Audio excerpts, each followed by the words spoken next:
So welcome to the opening session of our 4th annual Religions and the Practice of Peace Colloquium series here at Harvard. I'm David Hempton, Dean of the Divinity School. So thanks to all of you for being with us tonight, those of you joining us for the first time, members of our cross-disciplinary RPP working group, and colleagues and friends from across Harvard University and the local area. Thank you for coming. We're very pleased to have you. We'd especially like to thank our guest speakers, Fania Davis and Sujatha baliga, for traveling all the way from California to be with us tonight. So thanks for coming.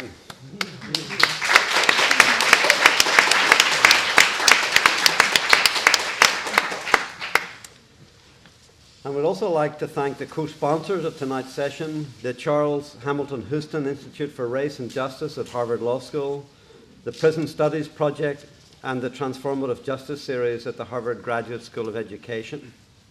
We'd also like to express our gratitude to RPP's generous supporters, including the Reverend Karen Vickers-Budney and Mr. Albert Budney for helping make these and other RPP activities possible, and to all the RPP team for their work in organizing this event. There are a lot of people do remarkable work behind the scenes to get all of this together, so thank you so much for that. A great deal has happened in our country and in our world in the months since we last met, with the need for concerted efforts for sustainable peace growing more urgent by the day. Here in the US, we see deepening divides around politics, race, religion, and immigration, a resurgence of hate groups and extremism, and shocking incidents of mass violence of frightening frequency and increasing scale. Around the world, societies are torn by war and sectarian strife. Minorities are suffering persecution and violence, and the threat of nuclear war appears ever more imminent. Meanwhile, humanity is also facing other big problems, some imperiling our very survival as a species, from climate change and devastating natural disasters to mass migration and deep economic inequality. All of these big problems intersect with destructive conflict in complex ways, as we've been finding out over the previous 3 years. And all of these things will demand from us unprecedented local and global cooperation if we're going to surmount them. The gravity of our present moment calls upon each of us to examine our role in our human family situation and to seek creative ways to cultivate healing, bridge building, constructive engagement, and positive transformation in all our spheres of influence. Reflecting on our responsibilities and opportunities here at Harvard, this year a number of our faculty, students, fellows, alumni, and staff from across the university are launching a Sustainable Peace Initiative, SPI, to seek ways to advance leadership, collaboration, and creativity for sustainable peace at Harvard and beyond. So some of the questions we'll be exploring are these. What different perspectives do we bring to the meaning of peace? And what is needed to make peace substantive, shared, and sustainable? How does humanity's quest for sustainable peace intersect with our quest to address our other big problems? Can mainstreaming sustainable peace as a goal of leadership across all sectors and collaborating strategically to develop innovative ways of operationalizing this goal, can this help humanity bring about a more humane and harmonious world? What holistic approaches will enable us to address the many dimensions of conflict and peace, from the spiritual and cultural to the institutional and structural to the political and economic? What insights on these questions can we draw from our academic disciplines and our spiritual, ethical, and cultural traditions? These are all big questions, and they're all big questions for all of us to address. So these will be the themes in this RPP Colloquium series this year, and we look forward to engaging with you on these questions in our public sessions month by month. Since it's imperative for our human family to shift to holistic and spiritually engaged approaches to dealing with these difficult matters, we can think of no better speakers to help us begin our exploration this year than the guests we're fortunate to have with us tonight, who will share with us on the topic of the restorative justice approach, wisdom and spiritual resources for sustainable peace in our communities. Janet Gyatso, who was to be our moderator this evening, regrettably learned that she is unable to join us, and we're very delighted that kindly filling that role for us will be Elizabeth Rukiah Lee Hood, who has been Research Associate for Religions in the Practice of Peace since RPP's inception. Growing out of her experiences as a person of multiracial and multicultural background, and her early encounters with mentors in African American, Muslim, and transnational Islamic communities, Liz has been studying for over 3 decades the ways in which the wisdom traditions of diverse religions and cultures have empowered and continue to empower people here in the United States and around the globe in the practice of peace and positive individual and social transformation. A graduate of Harvard College in Social Studies, Women's Studies, and Chinese, and of Harvard Divinity School in World Religions, Islamic Studies, and Arabic, she is currently a PhD candidate in the study of religion at Harvard's Graduate School of Arts and Sciences. Her professional and community activities have focused on civil rights, social justice, and intercultural and interreligious relations. She co-founded the first discussion and support group for multiracial students at Harvard College.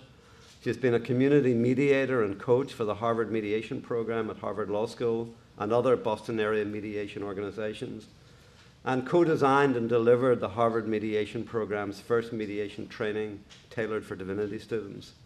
She's worked in civil rights law, intercultural skills and conflict management training for international professionals, and culturally sensitive hospital and end-of-life care. She's a consultant trainer and facilitator for Essential Partners, a non-profit working domestically and internationally to transform conflict through constructive dialogue. So her doctoral research, which she does in her spare time, on prayer explores the traditional Islamic teachings on the relationship between spiritual practice, spiritual formation, lived spiritual ethics, and intimacy with the divine. So it's a great pleasure to invite Liz to introduce our 2 very distinguished visitors tonight. Liz, thank you.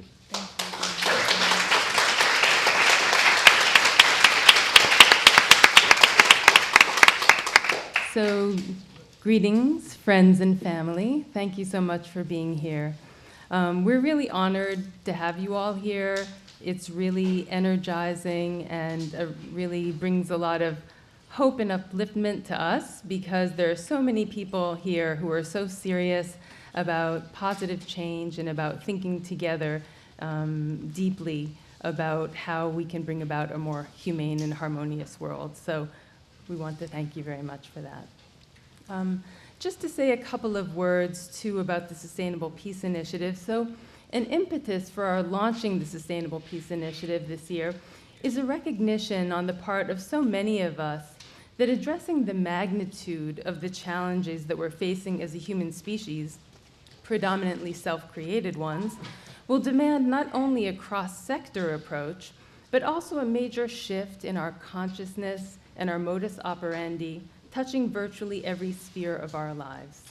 3 big types of big picture questions that we're asking ourselves and one another include, first, whether it's in our families, our communities, our nation here, or in our world, how can we shift to and begin acting upon a sense of we that's commensurate with the reality of our human interdependence? In other words, how can we begin to think and act like the human family that we are? I often think about it as taking on grandmother's mind, you know? Or that is to shift to thinking and acting like a more functional family rather than the kind of dysfunctional family that we too often are. In particular, how can we begin to heal and bridge our divisions and develop more positive relationships in the face of very real and often grave and traumatic harms, both historical and continuing? Second, how can we take on the daunting task of facing up to and beginning to seriously address our big structural and institutional problems that perpetuate cycles of harm, violence, and division, ones that usually feel so daunting, we feel helpless in the face of them, and so we, give up dealing with them. Problems such as mass incarceration, deep socioeconomic inequities, and entrenched racial disparities and injustices, the types of things we'll be discussing tonight. And where can we gain the vision to develop holistic approaches capable of dealing effectively with the immense complexity of these problems? Third, what role do we ourselves play, and what have we been playing in this web of interdependent relationships that is our human family? If we wish to be effective agents of positive transformation in our spheres of influence, what shifts will that actually require of us, personally, relationally, ethically, and spiritually? So tonight, as we consider specific big problems such as mass incarceration and our criminal justice system here in the United States, we'll also be seeking to glean wisdom on these broader questions, wisdom that we can apply to our pursuit of sustainable peace more generally.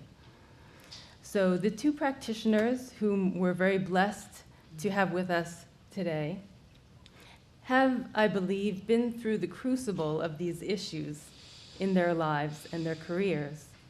They've been blazing trails that are transforming the lives of many, our institutions, and pointing out paths forward for us on many levels. The first speaker will be Dr. Fania Davis, co-founder and director of Restorative Justice for Oakland Youth, and a national thought leader in the field. She's a longtime social justice activist, a restorative justice scholar and professor, and a civil rights attorney with a PhD in indigenous knowledge. Coming of age in Birmingham, Alabama, during the social ferment of the civil rights era, the murder of two close childhood friends in the 1963 Sunday school bombing crystallized within Dr. Davis a passionate commitment to social transformation. For the next decades, she was active in the civil rights, Black liberation, women's, prisoners, peace, socialist, anti-imperialist, anti-racial violence, and apartheid movements. After receiving her law degree from the University of California, Berkeley in 1979, Dr. Davis practiced almost 27 years as a civil rights trial lawyer with a subspecialty in academic discrimination. During the late 1990s, she entered a PhD program in Indigenous Studies at the California Institute of Integral Studies and apprenticed with traditional healers around the globe, particularly in Africa. Dr. Davis has since taught restorative justice and indigenous peacemaking at graduate and undergraduate levels. She's also served as counsel to the International Council of 13 Indigenous Grandmothers. Dr. Davis speaks and writes on the subjects of school-based restorative justice, race and restorative justice, the indigenous roots of restorative justice, social justice and restorative justice, truth and reconciliation, youth-based restorative justice, the school-to-prison pipeline, mass incarceration, and other topics. Her numerous honors include the Ubuntu Service to Humanity Award, the Maloney Award recognizing exceptional contributions in youth-based restorative justice, World Trust's Healing Justice Award, the Tikkun Repair the World Award, the Bioneers Changemaker Award, and the Lafarge Social Justice Award. She is also a Woodrow Wilson Fellow. The Los Angeles Times named Dr. Davis a new civil rights leader of the 21st century. She's a mother, grandmother, dancer, and yoga and qigong practitioner. Sujatha Baliga is director of the Restorative Justice Project and vice president at Impact Justice and a Just Beginnings Fellow. Her work is characterized by an equal dedication to victims and persons accused of crimes. She speaks publicly and inside prisons about her own experiences as a survivor of child sexual abuse and her path to forgiveness. A former victim advocate and public defender in New York and New Mexico, Baliga was awarded a Soros Justice Fellowship in 2008, which she used to launch a pre-charge restorative juvenile diversion program in Alameda County. Through the Restorative Justice Project, Sujatha helps communities implement restorative justice alternatives to juvenile detention and zero-tolerance school discipline policies. She's also dedicated to using this approach to end child sexual abuse and intimate partner violence. Sujatha is a frequent guest lecturer at universities and conferences. She's been a guest on NPR and The Today Show, and the New York Times Magazine and The Atlantic have profiled her work. Sujatha earned her AB from Harvard and Radcliffe Colleges, her JD from the University of Pennsylvania, has held 2 federal clerkships, and teaches a seminar on restorative justice at Berkeley Law School. Her personal and research interests include the forgiveness of seemingly unforgivable acts, restorative justice's potential impact on racial disparities in our justice system, and Buddhist notions of conflict transformation. Sujatha's faith journey undergirds her justice work. A longtime Buddhist practitioner, she is a lay member of the Gyatso Foundation, a Tibetan Buddhist monastery in Richmond, California, where she teaches meditation on Monday nights. She makes her home in Berkeley, California with her partner of 20 years, Jason, and their 11-year-old son, Satya. So thank you very much for being here. And let's give them a round of applause.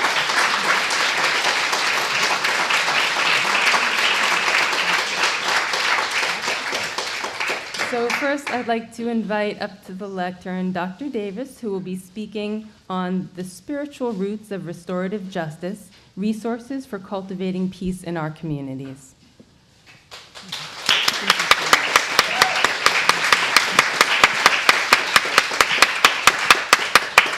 Thank you. Thank you to all of you, and especially to the organizers of this event.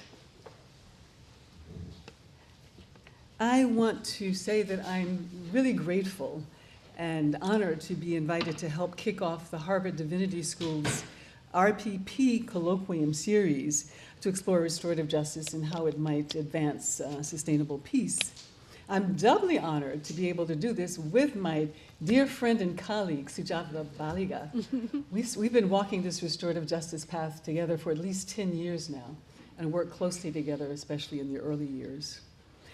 And I want to honor all of you in the audience for being here, because I know you're here because you see so much suffering in the world, all of the suffering that Dean Hampton listed earlier, the overwhelming amount of suffering in the world. And you're here because you want to do something to reduce that suffering. I also wish to honor the ancestors of this land, the Wampanoag and others, praying that we might walk this land in ways that honor them and their peacemaking and healing wisdom.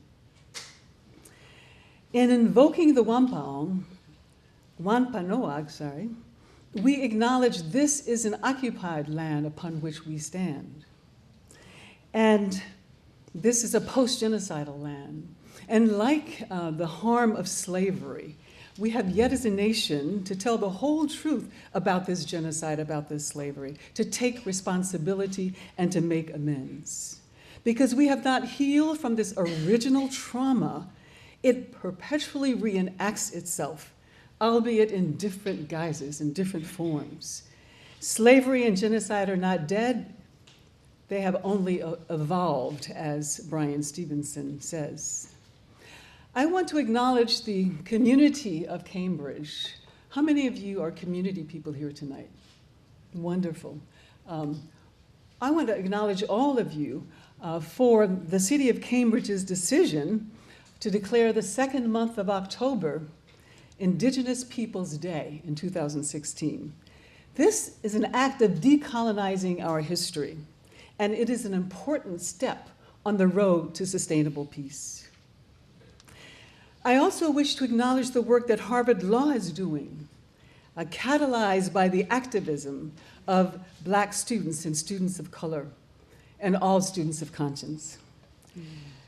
Harvard is telling the truth about its complicity, its direct complicity in slavery and in the slave trade. And they are taking the first steps toward making amends, whether removal of the official shield, renaming buildings to honor slaves who served in them, and most recently unveiling a memorial during the biennial celebration, honoring enslaved people whose labor made possible the founding of Harvard Law. When Sujatha and I were walking over here, we stumbled on it. It was just such a wonderful thing on our way here. So these are all steps toward sustainable peace, and especially toward beginning to take the first steps to transform historical harm. In my elder years, I won't say how many, I'm coming to realize the importance of embracing both the warrior and the healer in me. Not embracing one and rejecting the other, but embracing both, harmonizing what we often view as opposites. It took me a while to get there, but I believe this is another step toward peace, whether my own inner peace or, as I'll talk about a little bit later, peace for our communities in the world, embracing the warrior and healer. Let me share with you the story of my own personal journey leading to this realization, and also share how this coupling of warrior and healer looks in the context of my work in Oakland schools and in efforts to transform legacies and aftermaths of slavery. I'll talk a bit, too, about what RJ is. How many of you have read a book about restorative justice? Oh, good. So I don't have to say too much. How many of you have had a training? Okay. All right. Bless you. So on the story, my own personal story. So I was born in the most segregated city of the South, Birmingham, Alabama. You may know it as Birmingham, but we called it Birmingham because of the frequency of the bombings that targeted the homes and churches of activists of the civil rights movement. I was born, believe it or not, atop Dynamite Hill. I kid you not. That was my neighborhood. This is part of my origin story. It was called Dynamite Hill because we as a black family moved into a previously all-white neighborhood. Other black families followed. The response of the White Citizens Council and of the Ku Klux Klan was to bomb our homes. We were very fortunate. Our home was not bombed, but houses all around us were. We would wake in the wee hours of morning to the sounds of explosions going off. I went to church just down the hill, about 2 blocks. Our church was bombed because of our interracial discussion groups.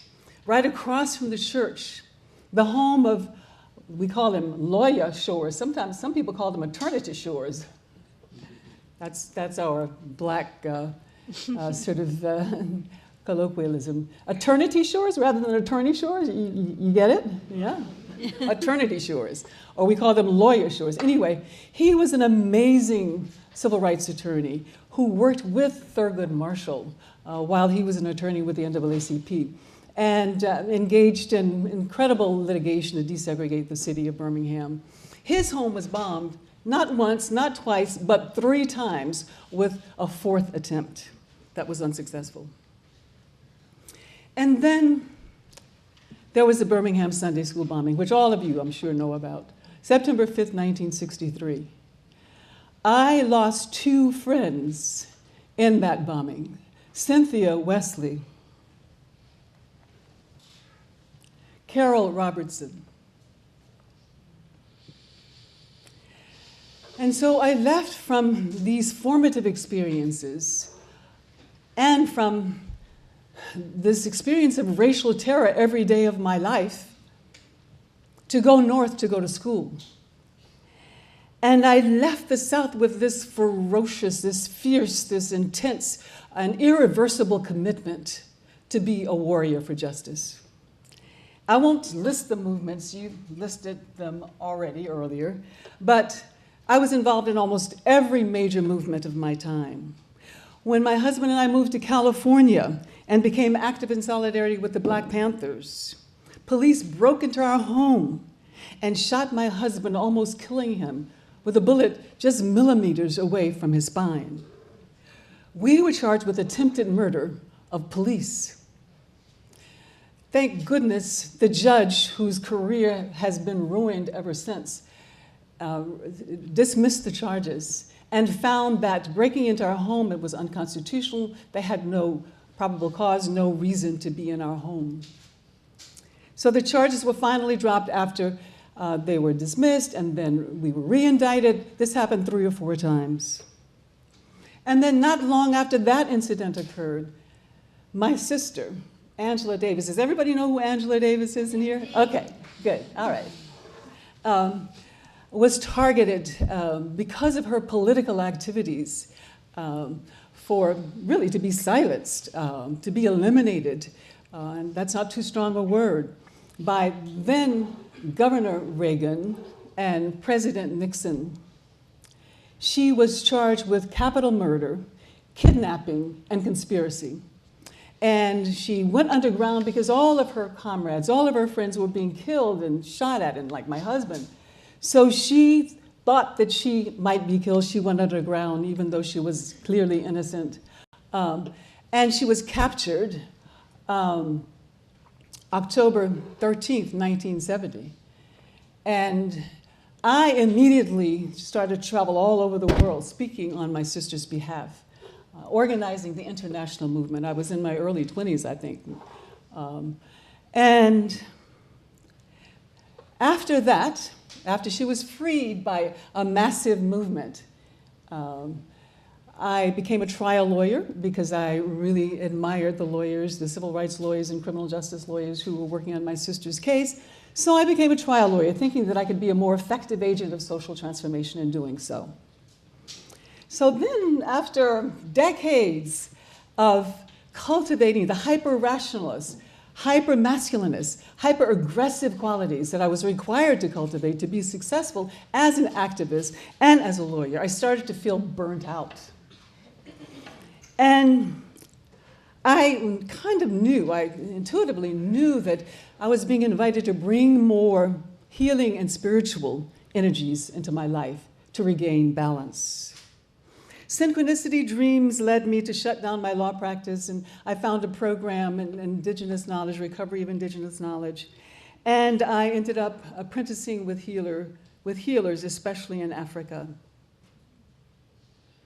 Then when I came back from Africa and finished the dissertation, I had learned about this thing called restorative justice, and it was an epiphany for me. It integrated the healer and warrior in me. I no longer had to choose to be just the warrior and not the healer, or vice versa. This was a justice that is more concerned with getting well than getting even. This is a justice that is more concerned about healing instead of punishing.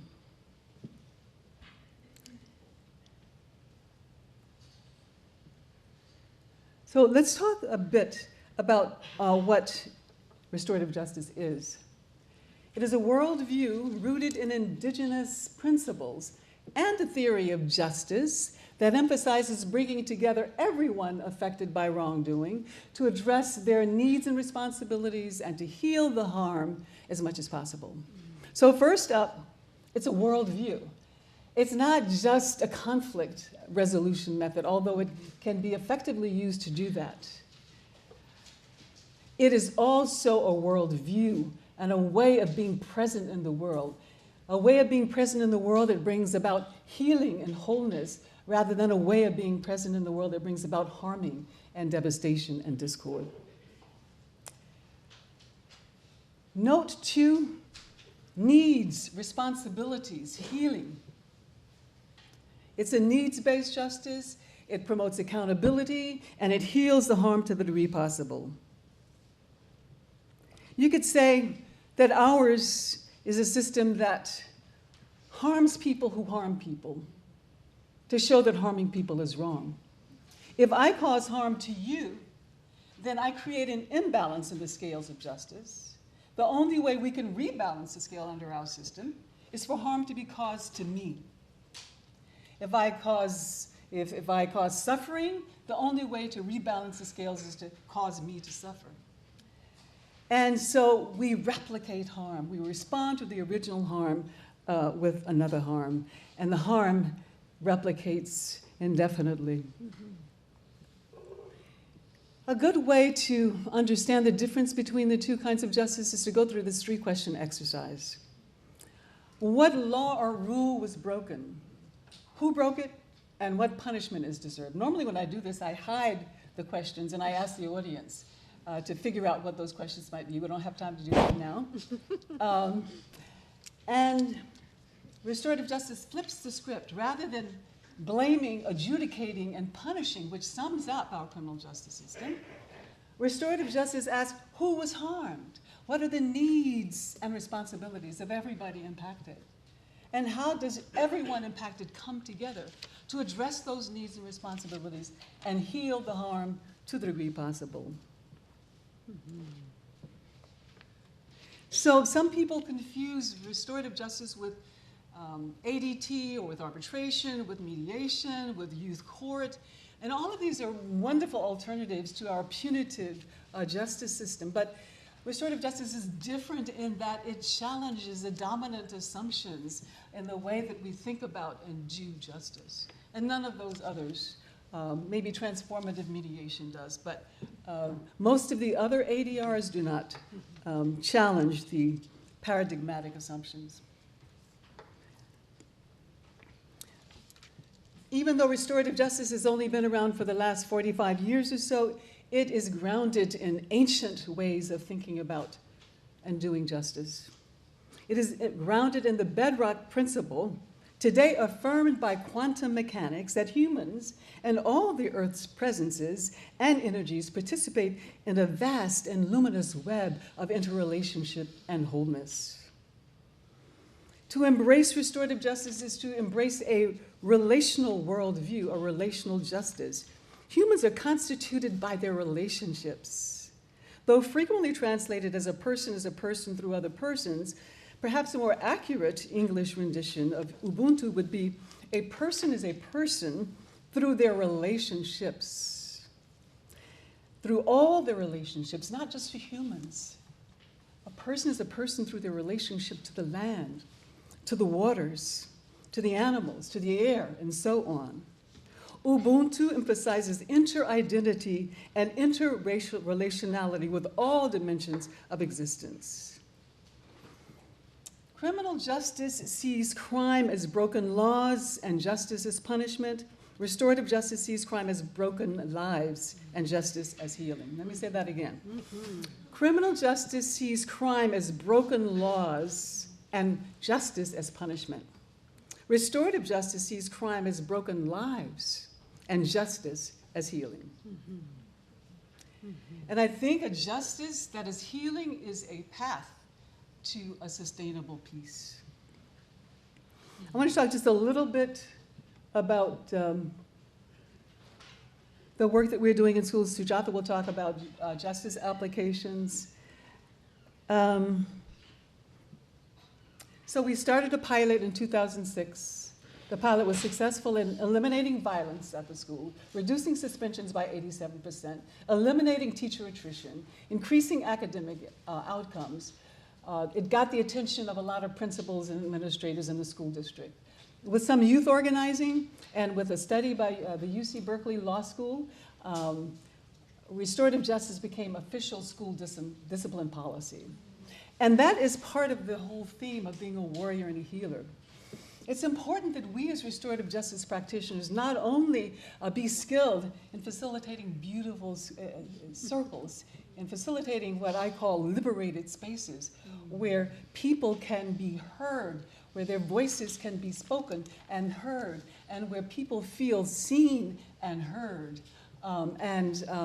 where we get to connect with one another in ways that are beautiful, in ways we ordinarily don't get a chance to do. And we do this primarily through the circle process. And through this process, amazing healing can happen. Girls who've been fighting all their lives become good friends. Young men who are not expected to graduate with a thick jacket of suspensions and arrests and a 0.0 grade point average end up graduating sometimes with honors because they have been seen, they have been heard. They may be sagging, they may be wearing a hoodie, but they are not stereotyped as thugs, which happens so often. In schools where restorative justice is the norm, our youth thrive because they're seen, because they're heard. It's important that we not only create that space for healing to happen and for people to be seen and people to be heard and for there to be this sense of connectivity.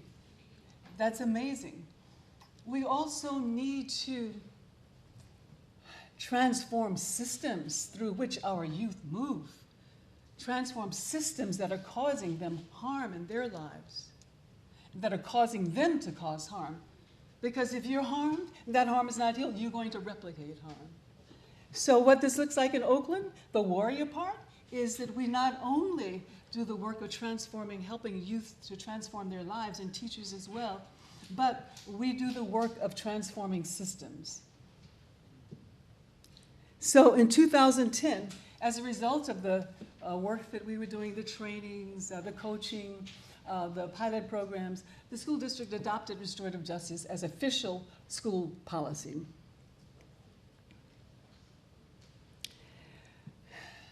Today, there's a great study that, and I'm not going to really go through it because I don't want to go over my time, but from the 5 years, or in the 5 years between 2012 and 2017, suspension rates dropped 55%, from 7.4 to 3.3. And of course, there are racial disparities in school discipline. And we saw that for blacks, it dropped from 14.1% to 7.3%. And for Latinos, 5.4 to 2.3.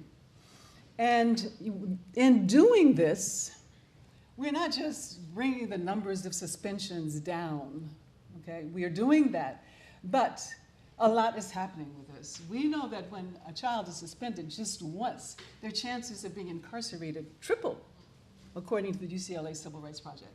Their chances of dropping out double. And once you drop out, your chances are overwhelming that you will be incarcerated. Because most of the inmates in our prisons today are high school dropouts.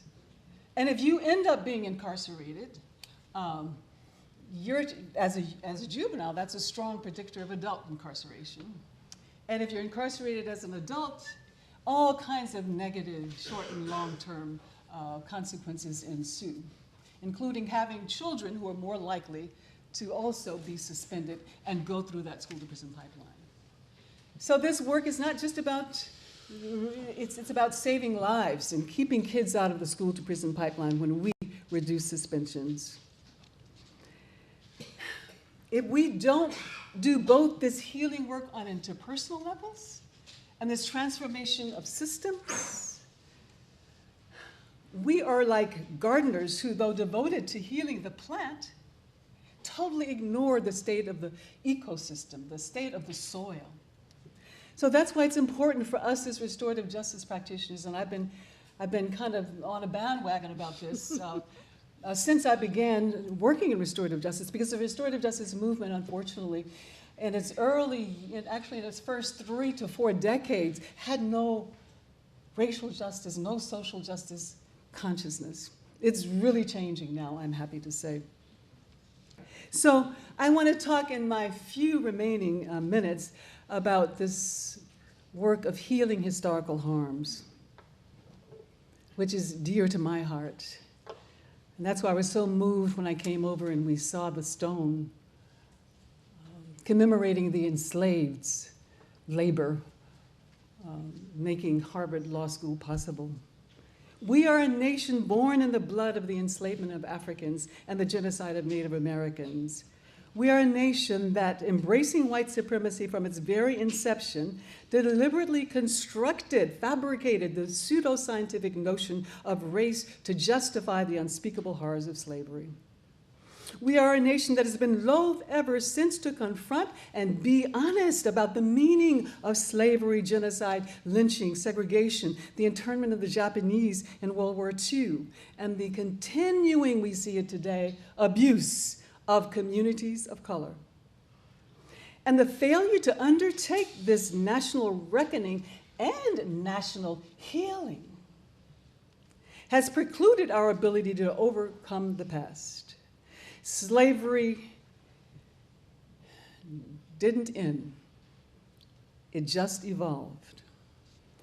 Restorative justice is known for its efficacy in healing interpersonal harms, whether to address fights in schools or even homicide and crimes of severe violence. And Sujatha will talk about some amazing work that she's doing in that regard.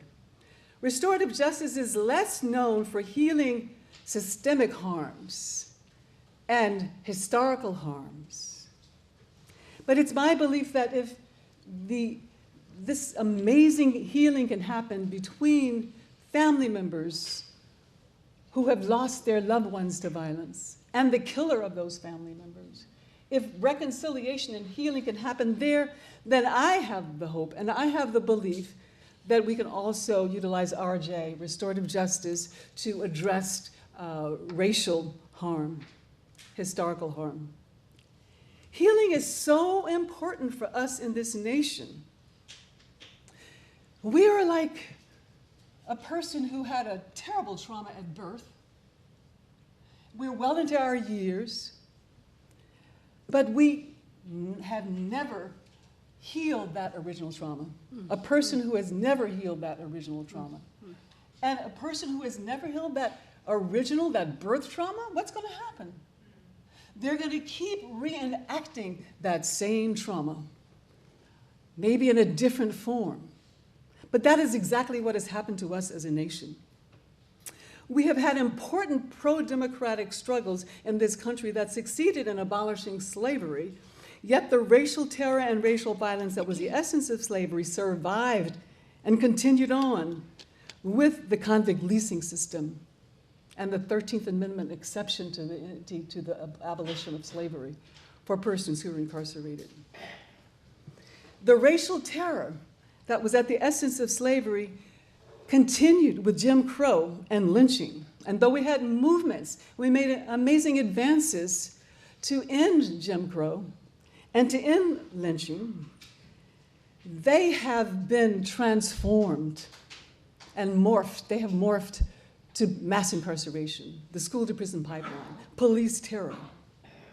I think we've gotten to the point in this country where we realize that if we don't undertake this healing of that original trauma, we will continue to see this harm replicated generations over generations. If we do not interrupt the intergenerational transmission of the original trauma of slavery, requiring us as a nation to embark upon a collective healing journey, this trauma will perpetually reenact itself.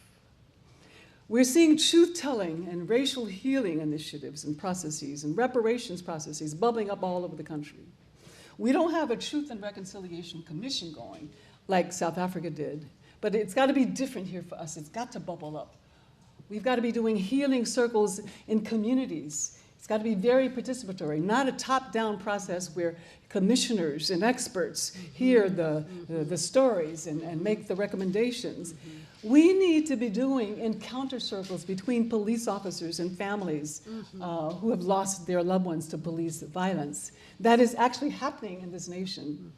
Unfortunately, though, we know whenever a police killing occurs, and this is great, and it's all due to the Ferguson activists, to the young people in Ferguson, that whenever a police killing occurs, we will know about it. It will have international headlines. But what we don't know is about this amazing racial healing work that's going on. We know about Harvard's work to tell the truth about its complicity.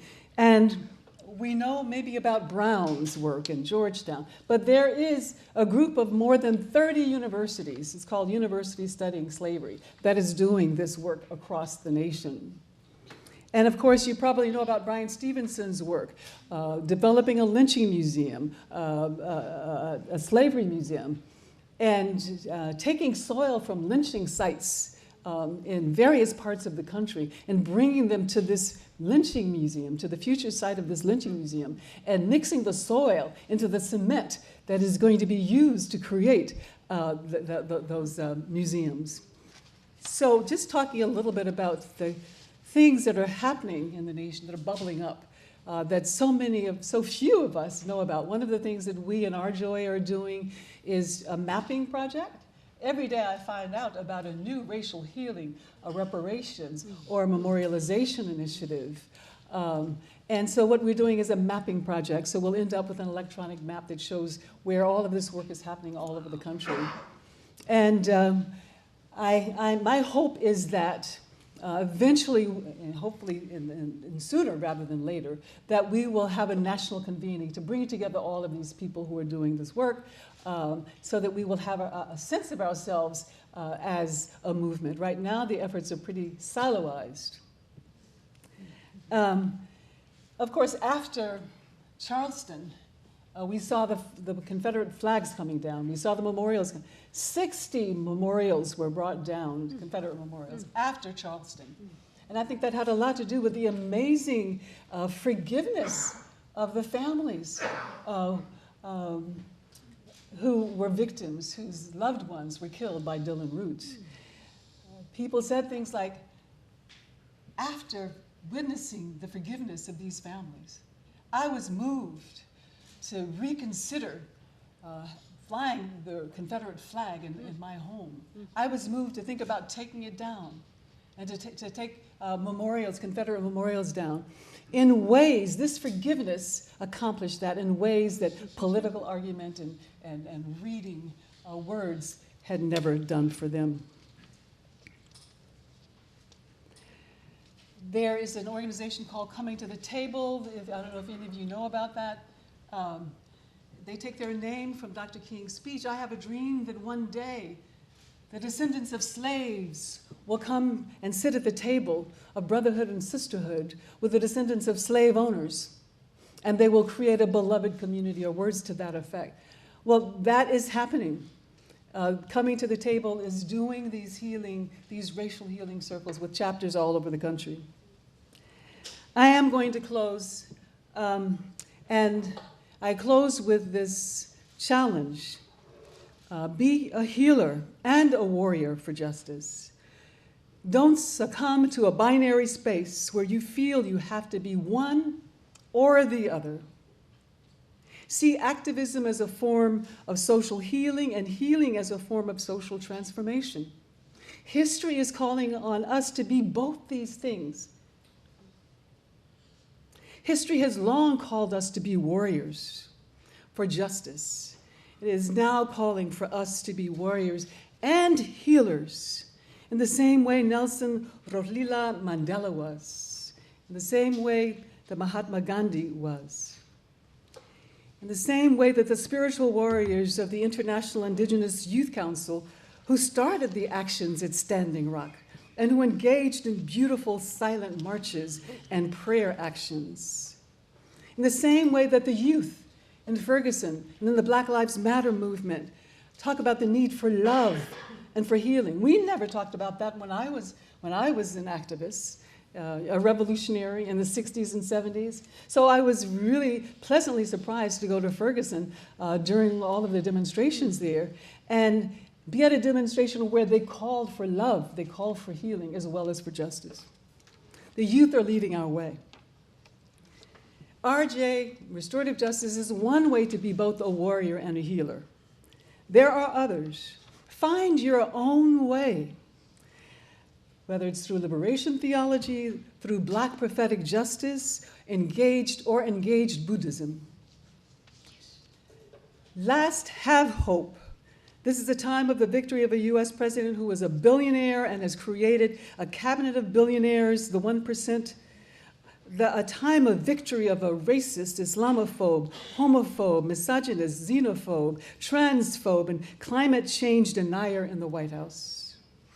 But Let us not forget it is also a time of activism that is bubbling up with energy and power all over, the likes of which I have never seen in my long life, hopefully also to be longer. So, though the poison is very much present, as in nature, the antidote is close by. This is also a time of great hope. But be hope. Don't just have the hope. As Brother Cornel West has said, having hope is too abstract, too detached, too spectatorial. Instead, we must be hope, an activist, a warrior, a healer, and a force for a sustainable peace as we move into the future. Thank you.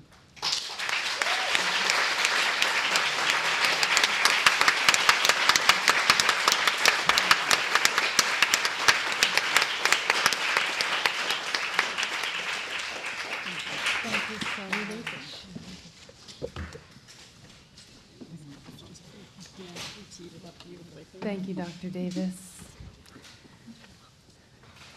So now I'd like to invite Sujatha Baliga to speak to us on the question, have you been angry long enough?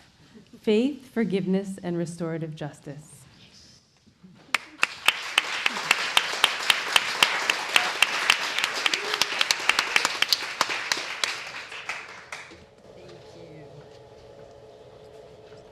So I'm going to ask that we start actually with a moment of silence, 30 seconds to be exact, of silence.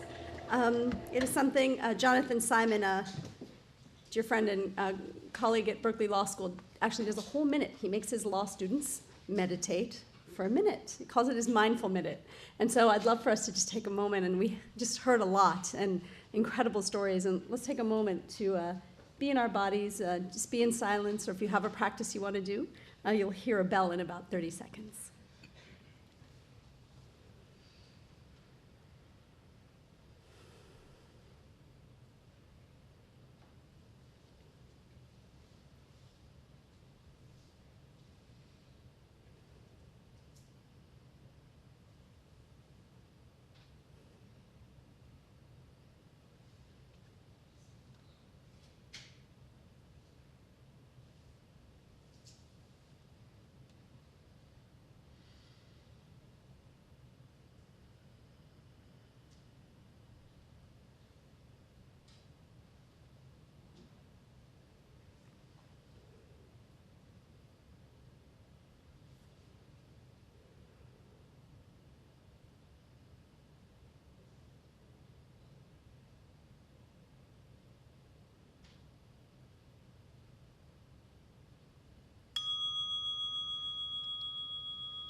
Thanks, everyone. Mostly I do that for myself.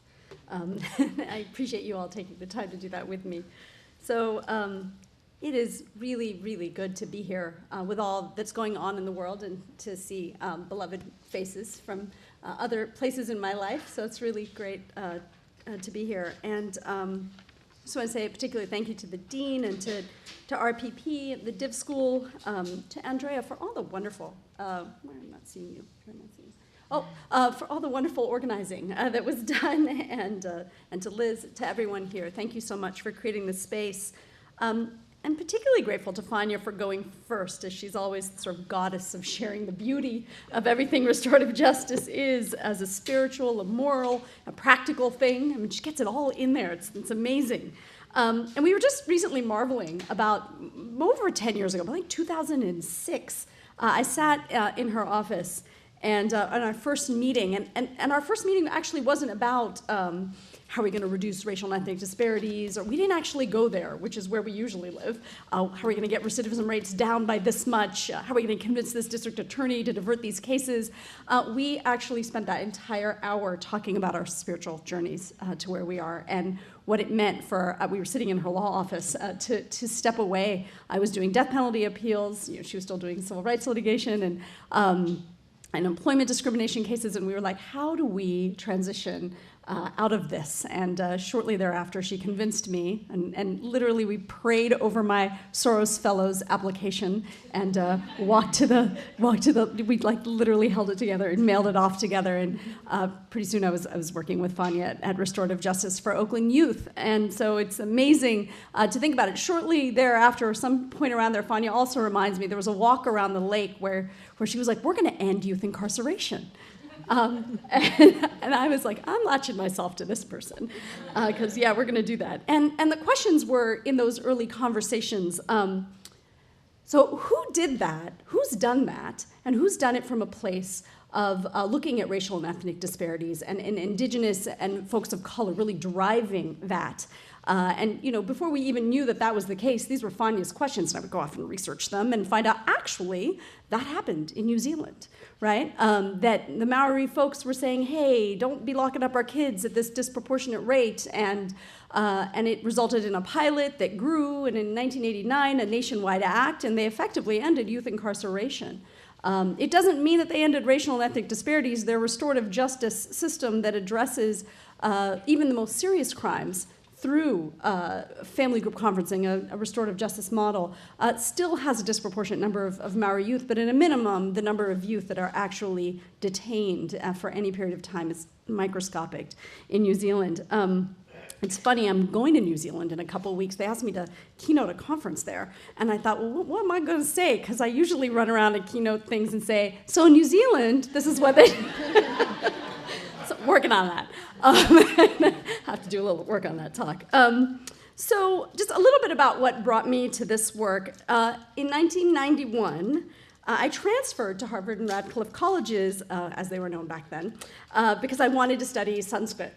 And I was also struggling with unaddressed childhood trauma from a decade of sexual abuse by my father.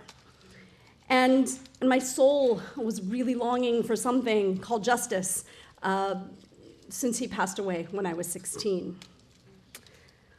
So somewhere in my first week of school, I decided that Sanskrit wasn't a sufficiently practical thing for ending gendered and sexual violence, and I changed majors, and then I became a victim advocate for a few years after college, and both in the United States and in India, working in domestic violence, sexual abuse, rape crisis. And I ultimately ended up in law school. And so David Anderson Hooker, whose name has been evoked a few times tonight, and as I think who suggested both Fania and I for this talk, I love this story he tells in his first week. He's a man of the cloth, but he's also an attorney. And in his first week of law school, he kept talking about justice, justice. And the law professor took him aside and said, son, if you wanted to learn about justice, go to div school.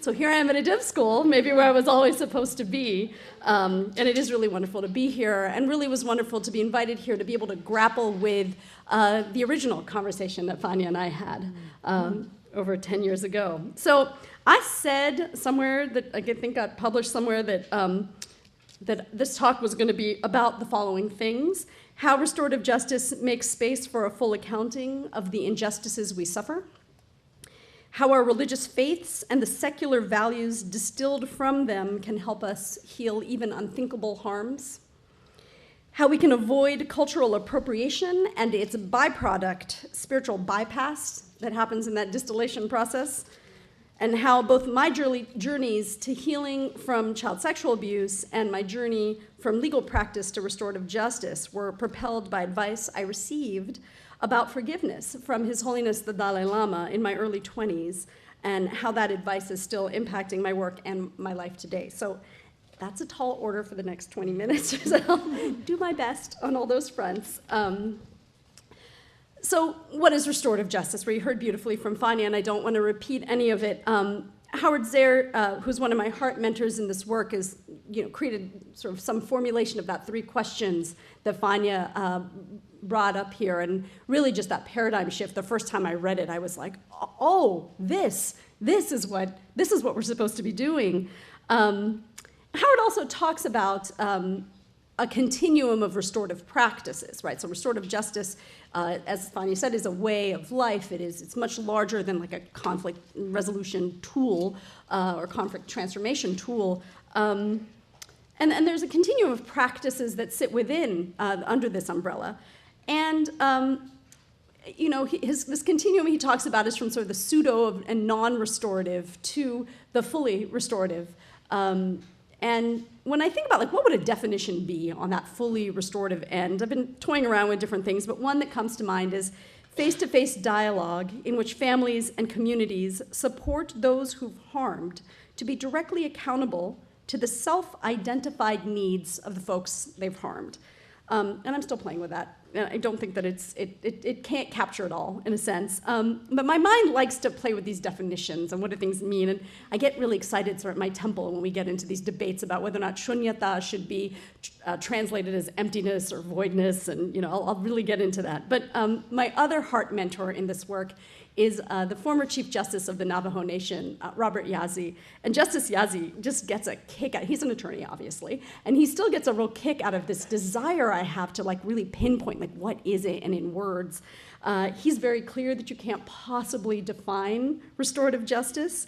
And in the end, I have to agree with him, as with Buddhist notions of emptiness, it really is something to be experienced. And so I would strongly encourage all of you that haven't to find your way into a circle of some kind or another at some point in your lives. So if we're going to ask these questions of who was harmed and what do they need and whose obligation is it to meet those needs, we can't gloss over this word, harm, right? Sometimes even unthinkable harm. Another way some people start restorative justice inquiries is with simply the words, what happened? What happened? Some of you may have read an article about a case I facilitated in 2012. It was in the New York Times Magazine titled, Can Forgiveness Play a Role in Criminal Justice? And it was about a teen dating homicide case in which a young man by the name of Connor McBride killed his fiancée, Anne Gromer. Anne's mother, Kate, has written a beautiful book about it. It's called Forgiving My Daughter's Killer. And it really comes from a place of their Catholic faith journey, and it's an incredible book. You should check it out. So a little caveat. So while the Gromer's forgiveness was a large part of that process for them as Catholics, forgiveness shouldn't be a requirement of restorative justice, participation in restorative justice practices, nor is it even an expected outcome, but it is really lovely when it happens, and I get to witness it from time to time. So a little bit about that case. After working with everyone impacted and involved for over 6 months, Anne's parents, Connor, the district attorney who had charged the case, the defense attorney, Anne's family's priest, victim advocates, and a whole lot of people in the Tallahassee community where this happened. We ended up ultimately having a 5-hour circle inside Connor's jail. And that jail resulted in a plea deal, thank you, to a plea deal that was designed to meet Anne's parents' needs as best as can happen when something as terrible happens as the loss of your own child. But the process itself was also designed to meet people's needs, and particularly Anne's father's need, Andy Gromer's need to know what happened. What happened? So before asking what may be the most important question when things go terribly wrong, what happened? There are some things that restorative justice facilitators and people who are going to be in the circle really need to sit with. For me as a facilitator, I sort of sit with these questions. Do I have what I need to be fully present to the whole answer to that question? Is the other person ready for me to ask them? Have they received what they need to speak the whole answer, to weep the whole answer, to rage the whole answer. The best circle keepers embody love and patience and equal compassion for everyone involved until all of these questions are answered in the affirmative, whether talking to someone who caused or experienced that harm, and often people are both. It's astounding to be on the receiving end of that kind of presence. At a critical time in my own life, when I was trying to unpack painful things, I met someone who had that kind of presence, whose way of engaging with suffering is what I try to emulate on some microscopic measure in my own life, in my work, in my parenting, in my friendships. Don't do a great job in my marriage with it, but so when I was 24 years old, I mailed in my law school applications and moved to India to help my then boyfriend, who was working with trafficked women and children in Mumbai. And I was failing miserably at being of any assistance to him whatsoever. I had a full-blown breakdown and left to go backpacking to either find myself or end my own life. And my journeys took me to Dharamshala. And there I befriended a Tibetan family. And our conversations they found me curious on a number of levels, because here I was this Indian American person with an American accent, and the kurti, and the jeans, and the backpack, and I didn't want to make them prisoners of Shangri-La, right? I really wanted to actually know, like, how did you escape? How did you make decisions about which family? And they hadn't met somebody who was like, trauma. Let's talk about some trauma. And so at some point they asked me, like, so what are you so angry about? And so I shared with them my own history, and they were horrified. And they said, you should ask the Dalai Lama about this. And I said, how does one do that? So he's busy. Like, I don't know. Like, how do you get on his calendar, right? And they were like, well, write to him. So I tore this page out of my, like, ratty travel journal, and I wrote a note. And it said a couple things about my work. It said nothing about my own personal history, as I was too ashamed to name it at the time. But I did say, anger is killing me, but it motivates my work. How do you work on behalf of abused and oppressed people without anger as the motivating force? So they told me to come back a week later, and I did, and I got ushered all the way into His Holiness's private secretary's desk. He said, His Holiness was really moved by your note, and he'd like to meet you next Wednesday. Wait, what? So I changed my plane ticket, and a week later I was sitting with the Dalai Lama. And that hour remains to this day the most important hour of my life. So when I shared with him that my father had sexually abused me, he leaned in. He leaned in. It's a whole other meaning of the word lean in, right? Like, this is leaning in. This is leaning in a way from the heart. I literally felt compassion as if it were a physical thing coming out of his body. When he held my hands when I cried. And when I was telling him about what happened, he said, your own father? Your own father? I also confessed to him my conflicted feelings about my father's death, about how despite having prayed for his death from time to time, I also tried to save him. When he died, I did CPR on him when he died, when I was 16 years old. And I didn't talk about that. Therapists had pathologized it. They said it was Stockholm Syndrome. Or one therapist said it was an indication that I hadn't assimilated properly. I was over-identified with my Indian culture, that I would try to, protect my father in some way. So fascinating things that I heard. Dalai Lama didn't say any of that stuff. And so in the course of our conversation, I wanted specific advice on how to forgive my father. He was gone, and I was the one with the blinding migraines and the nervous breakdowns and the disastrous relationships and the, oh my God, how am I going to go to law school when I'm this hot mess of a human being?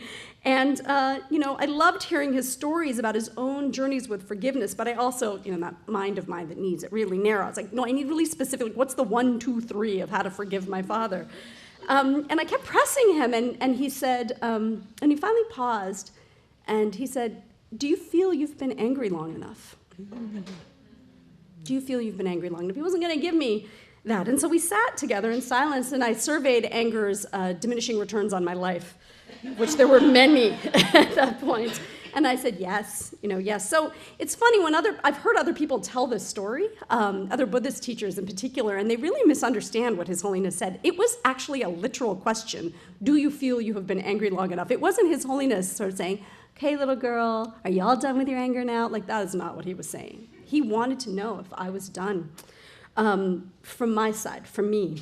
So when I convinced him that I was, he did give me some advice. He gave me 2 pieces of advice. The first was that he said my mind was very bright, but it was completely out of my own control, which remains true to this day.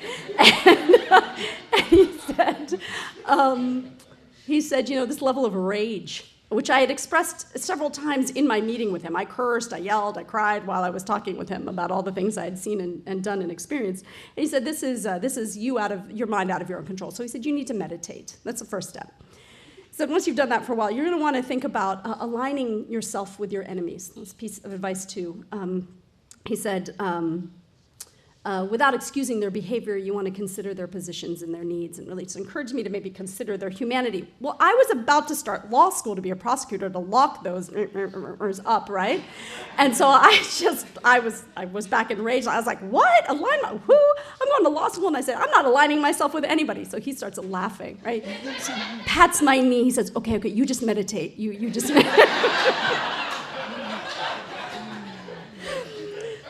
So a few months later, I took my first of many Vipassana courses, something that I committed myself to at least once a year, go to do a 10-day sit from that point on. And at the end of the first one, during Metta Bhavana practice, loving kindness, I had a complete experience of forgiving my father.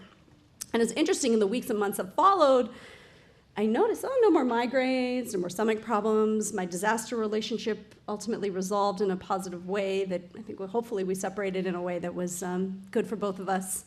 And I also quickly discovered during my first week of law school, which came shortly thereafter, that I couldn't be a prosecutor.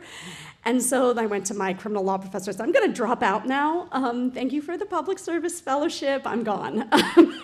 And he said, hold up. Why don't you consider being a defense attorney? I was like, no chance. I still had this feeling that there were these bad guys and good guys, right? But he said, well, why don't you defend women who kill their abusers? I was like, oh, that's genius. That's what I'm going to do with my life. Nobody told me that that's not a job.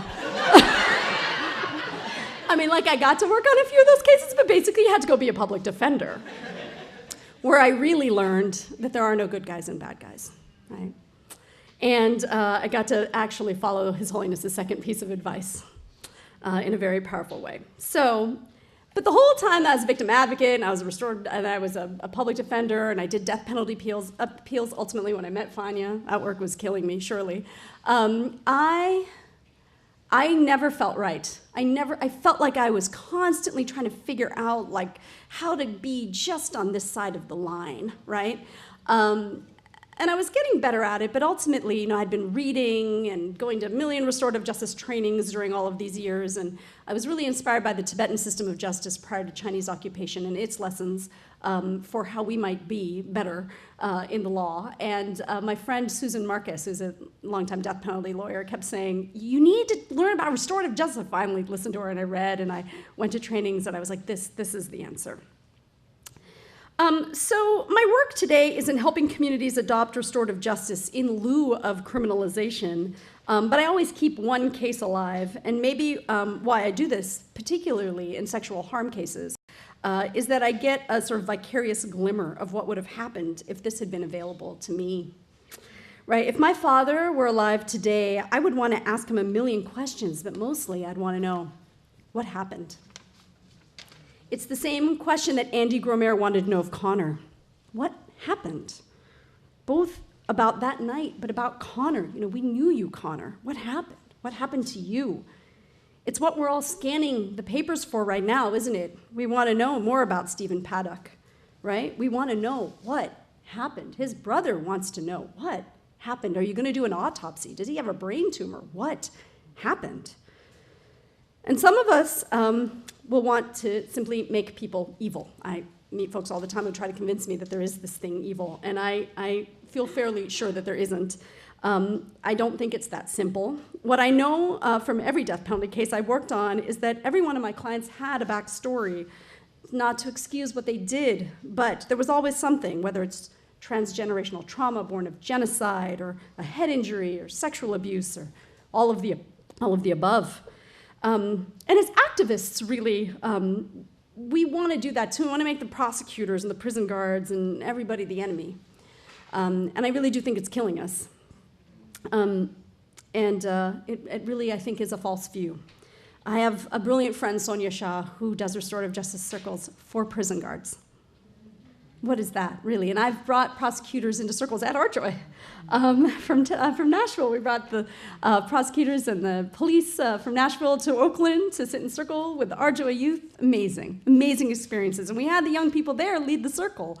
And one young woman decided that the thing we were going to do in circle, because there were so many of us, we were going to keep it short. So she said, give us a one-word poem about your race. That is what she asked. So, love this. The district attorney is sitting next to the judge who also came, and she's a very dark-skinned African-American woman, and he is a white man. And when it was his turn, he said something to the effect of, we've always had a leg up. And I literally felt the kids like melt, and they're like, oh, I can talk to this guy. And then the judge said, blacker the berry, sweeter the juice. Phenomenal. So there are always causes and conditions that give rise to every circumstance that we're in. So if my father were alive today, I'd really want to ask him, what happened to you, Anu?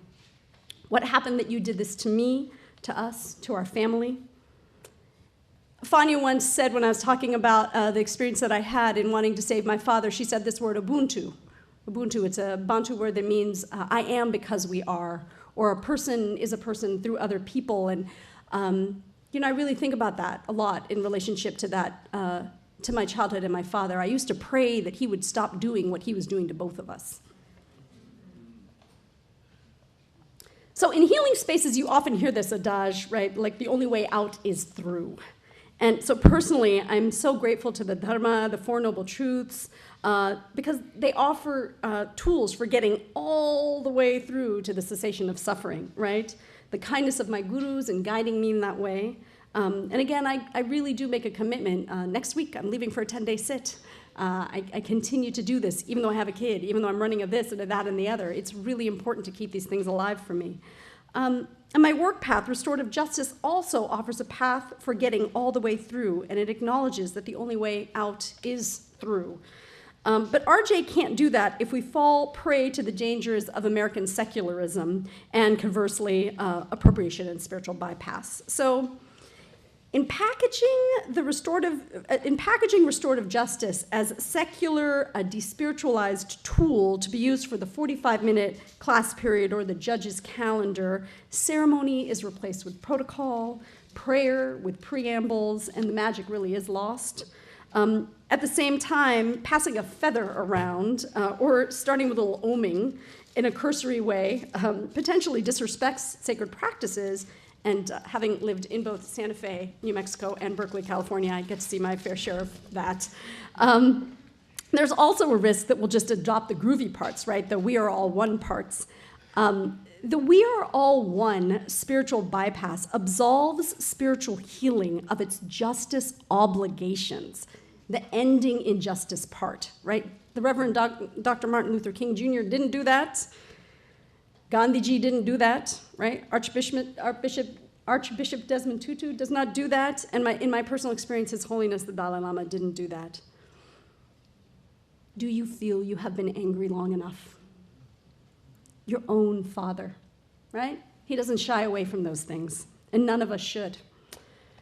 What a gift those words are, really. And what a gift it would be if we gave ourselves time for that kind of reflection.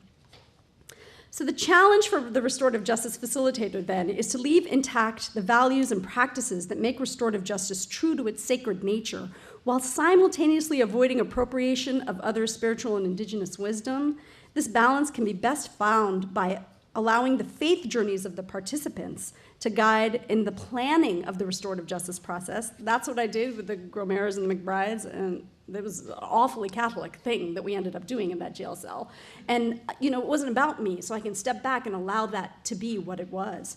So the process should always and only reflect the religious and spiritual experiences of those who are coming together to transform the harm. This can also be better achieved when we work within our own faith and cultural communities, right? We always say restorative justice facilitators should reflect the folks that they're working with, right? I found myself at my personal restorative justice best when I was in India 2 years ago training a group of organizations who work to end child sexual abuse. And when I was keeping a circle in my own, back at home for South Asian American child sexual abuse survivors. It was incredible. A couple more minutes? Sure. Yeah, okay.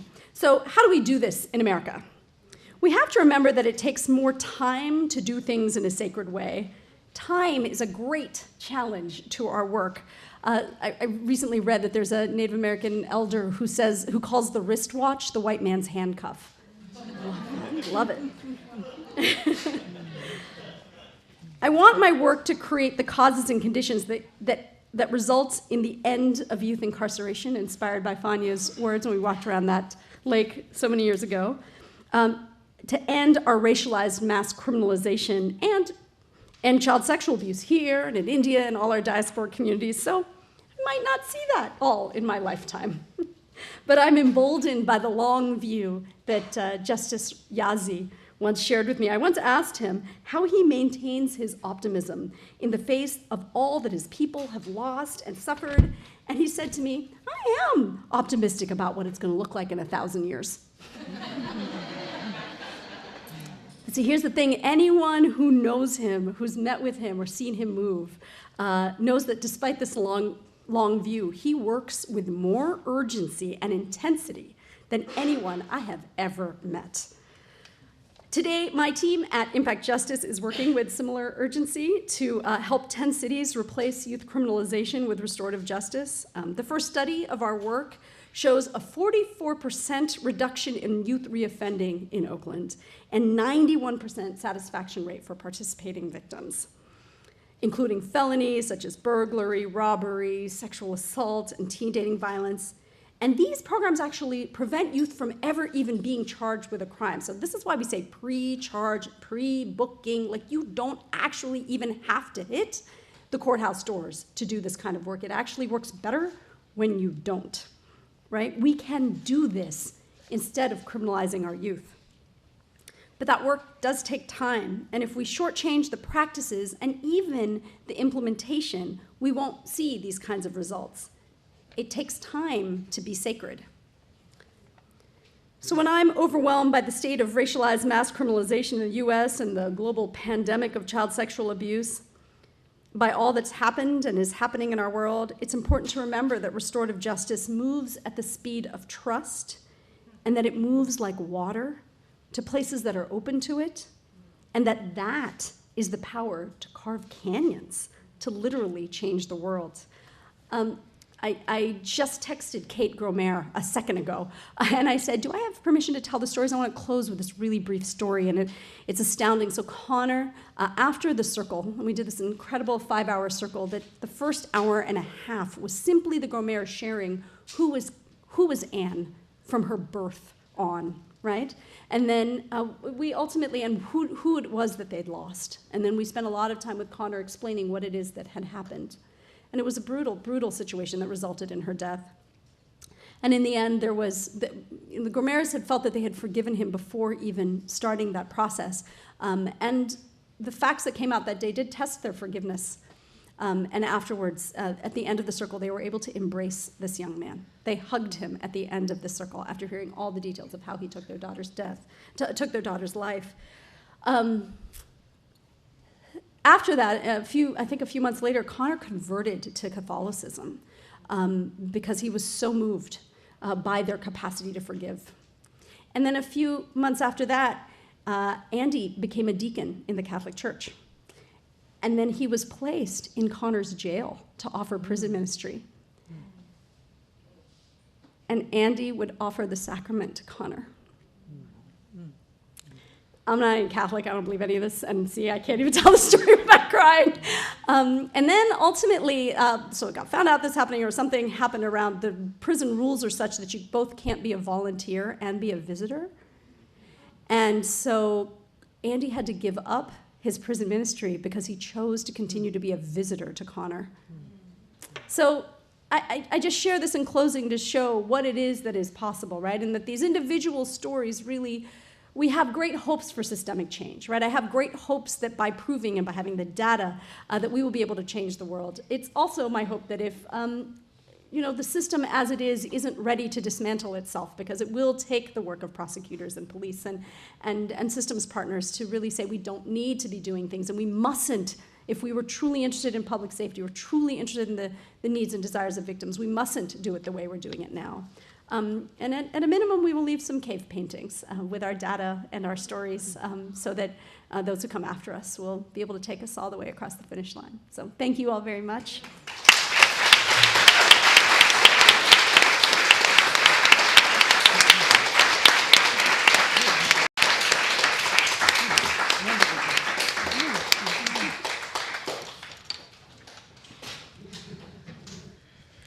So we're most honored and grateful to have been the recipients of these gems of wisdom and gems of the heart from really your life experiences and your amazing, amazing work. And we really do thank you for everything that you're doing to blaze these trails for us, because as we all know, our world needs it. If I may ask, since I give myself the opportunity, when you mention paradigmatic assumptions, that undergird our current system and the different worldview of restorative justice, I often think that one of the assumptions in our current system, and one hears it a lot, is a lack of faith in human transformation, the ability of people to transform. The belief that there is definitely a good guy and a bad guy. And I think part of that is, sometimes it has to do with assumptions and beliefs, and sometimes it has to do with being in life experiences or not being in life experiences where you have the opportunity to actually witness that and actually experience that yourself. So if you haven't been in situations that have allowed you that kind of transformation or to see it, you can't fathom it. So I'm wondering about, it seems to me that you all have been exposed to a lot of transformation of kinds that many of us, and I can certainly speak for myself, haven't necessarily. So are there some insights into the dynamics of change, or how you see this question about the good guy and the bad guy? Because that seems to be fueling so much of the polarization in our world, having that kind of assumption. I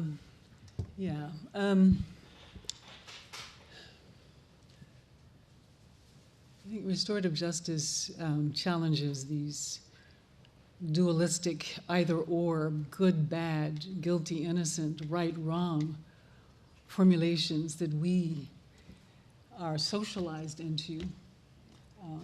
And especially as lawyers, we're those dualistic thinkers and people by par excellence. And of course that runs counter to the whole notion of our reality as a continuous one. The whole notion that I am because we are. The whole notion that we all participate in this web of oneness. And in many respects, it may have been the Renaissance, the scientific revolution, the Cartesian revolution. I think, therefore I am, versus I am because we are. I am who I am because of my relationships. One is unitive, the other is more sort of atomistic. So I think since the 1500s, we have entered into what Native American prophets have called a dark sun of human consciousness. And in many ways, it was started with the papal doctrine of discovery, giving Spain and Portugal the right to go into every pagan territory and enslave the people and take their lands. And we're still sort of, that is the dark sun of human consciousness. The good news is that these prophets say that after 500 years, which we are about there now, that we will enter into a bright sun of human consciousness, where the knowledge of the earth, the ancient knowledge of the earth, will re-emerge, and the eagle will fly with the condor, the south, with the global south and the north. And we are seeing a renaissance of indigenous wisdom in many different fields, including in the field of justice.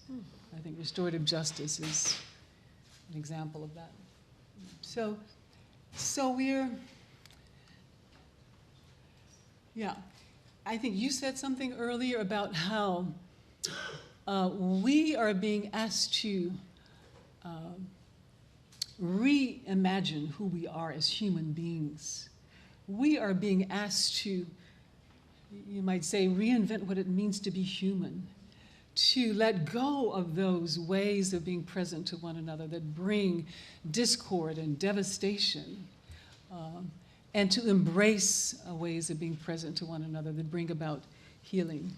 And I think restorative justice is a tool that helps us to get there because of its rootedness in indigenous teachings and insights. And just a little bit on that question of cultural appropriation. I say, you know, a lot of the times, I say, white people have indigenous roots too, you know. The Celtic, how many people have researched their own indigenous ceremonies and herbs and songs? Great, yeah. And I'd love to see millions more, because I think that's part of the path to sustainable peace. It's not just people of color that have indigenous origins. And, yeah. Thank you. Maybe I would just add to that just the tiniest bit that it's also individual work of unconditional love for oneself. I think that we don't want to believe that we're ever bad guys, and so it's been really liberating for me to see when I am, and if I can find a way to love myself unconditionally through that, in the same way that I could love my clients, then I am. We don't have to go find some transformation story outside ourselves, right? You have them yourself within you, so that's always a good place to start. And what you said earlier, what happened to you? You know, what happened to Stephen Paddock?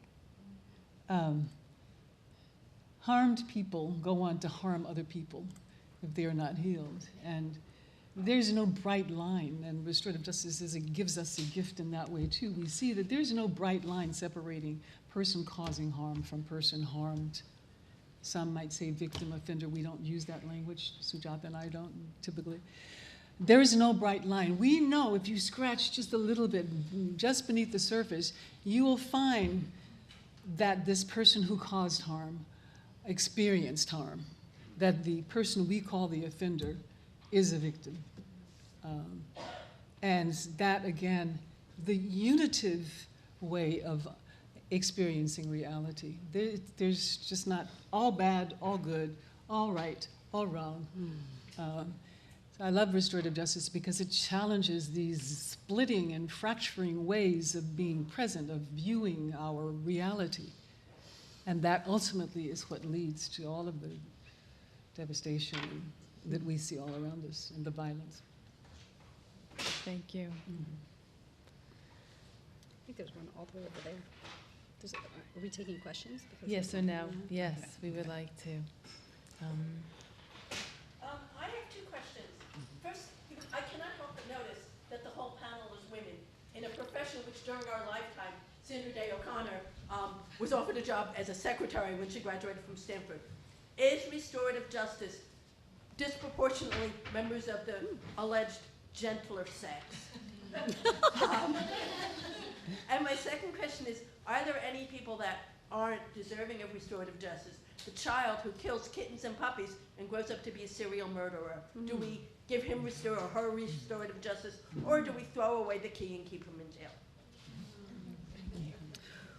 Fania's like, sujatha, you want to answer that? So, I think that there's in the nonprofit world generally, I tend to see more women than men across all sectors, whether it be, at least in the criminal justice reform world and the school world, other than in senior leadership, where there's a lot of men.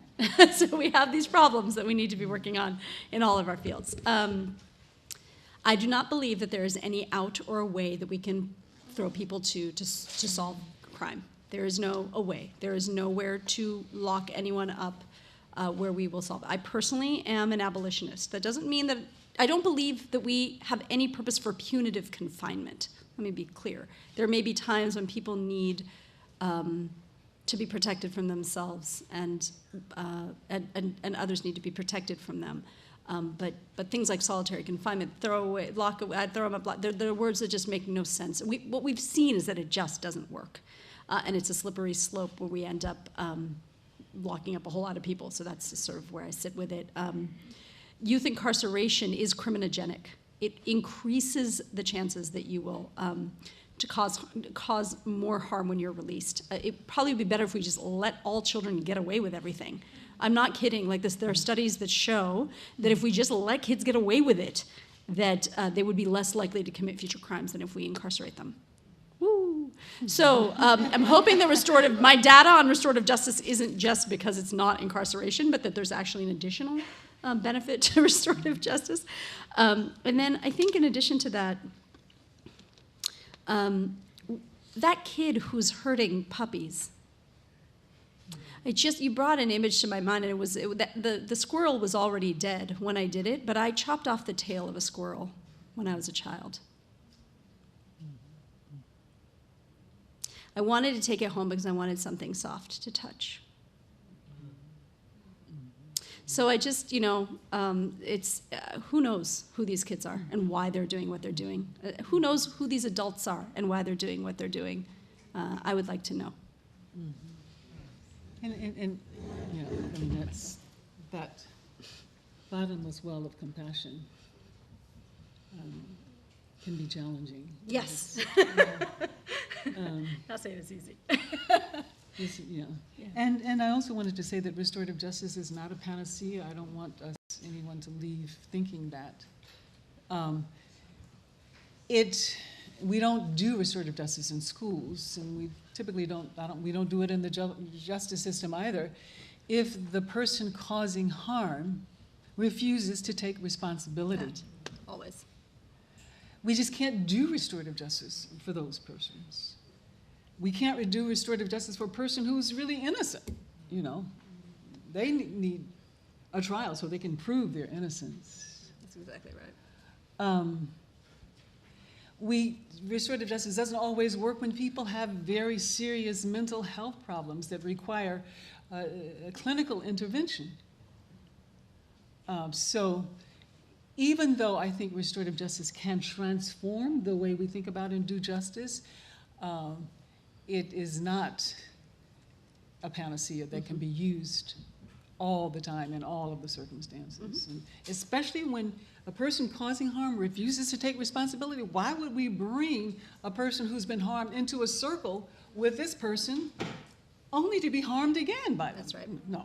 That's right. Yeah. That's right. That's right. So, there are times when it's just not appropriate. Yeah. Thank you.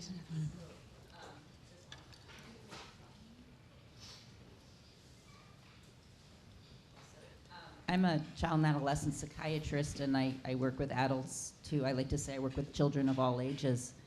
And I once worked with a boy who had killed some kittens, and the horrors of his life, I hope none of you have had to experience. And what was remarkable was the inpatient unit where I was working was one of the most compassionate places I'd could imagine. And within about a week of that child being treated like a human being, like a child, I remember reading his chart and thinking, wow, this is really scary. And then I met him, like, he's not scary, he's a child. And after a week, he looked like a normal kid. He looked pretty psychotic when he arrived. I can't remember whether we gave him meds or not. He did get removed from the family that was abusing him. The teachers didn't understand him either. He was labeled as a bad kid. But I think one of the things I was struck by, and I thought I was listening to a group of people talking about the work that I do. It's such a process. It is such a human process that takes deep commitment, deep compassion, collaboration with others when your compassion is waning, when the horror that you've just heard about is just too much to bear, because some of these things can't be borne by just one person. That's why you need the circle. Yes. And I was also struck by, there's a lot of stuff in the psychoanalytic literature about, say, how to deal with bullies, and that you don't deal with bullies by punishing the bully. I mean, duh. You deal with the environment. What is the system that created the bully and the bystander, whether the bystander is victimized or vicariously enjoying being empowered or is just blank. And so much of the psychoanalytic literature these days is about being with, being fully present. Although not all the psychoanalysts agree that Buddhism has any relevance to anything, it's all, I do think that maybe we are getting closer to a time where there's more of a realization that to be human, you actually have to be human and with other humans. But how do you keep going in the face of just the insanity of the current political headlines? Yeah. That's something I struggle with. Every Friday night and every Sunday morning, every Friday night and every Sunday morning and every Monday night, I am at the Gyatso Foundation. Every week that I am in Oakland or Berkeley, I go to Richmond, I go to my temple, and I don't ever miss it, period. Okay, one time I missed because my son's soccer game was at the same time, but there's literally no way I could do what I do. And I wake up every morning and I sit. I do my practice every day. I do practice in the morning, I do practice in the night.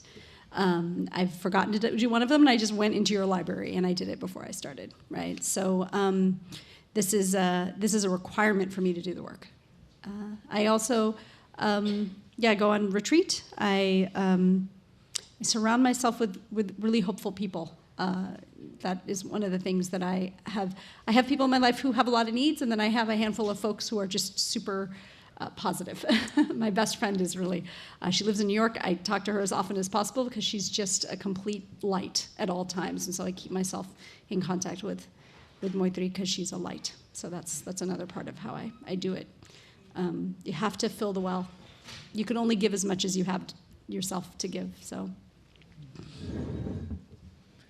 My answer would be very, very similar. I don't think I'm as disciplined as Sujatha is about doing her morning and afternoon practice. I said I don't think I'm as disciplined as Sujatha is about doing her morning and afternoon practice rhythmically, but I aspire toward that. I also find that for me, self-care needs to involve movement. The stillness is very, very important, but the stillness through movement, through qigong or dance, also balances me. And just seeing how much goodness there is, in all of your faces, and seeing after the inauguration of Trump, the largest demonstration in international history occurred with the Women's March, with millions of people. And, the March on Washington in 1963, J. Philip Randolph and others organized that for years.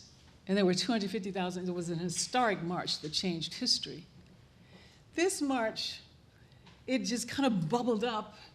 And it started when a woman, after Trump won, said, we need to march on Washington. And she woke up the next morning and there were 20,000 people saying, yes, let's do it. And that's how it happened. Of course, there was some intervention by women of color to ensure that this was an inclusive march, to ensure that there was not a narrow feminism, but more of an intersectional feminism. That saw as women's issues mass incarceration, that saw as women's issues water, and whether in Palestine or in Detroit, that saw as women's issues environmental catastrophe and climate. So that was kind of the first time historically where I went to a women's march where the message was so thoroughgoingly and profoundly intersectional. But all of that is to say that gives me hope. I mean, we have had more demonstrations just in the last 7 or 8 months of the Trump administration, probably than I've seen in my entire lifetime in some ways. You know, there was a demonstration even in space. Of course, the scientists demonstrated on, but for the first time, they demonstrated in space. That's awesome. Wow. Yeah. So I think that also gives me hope.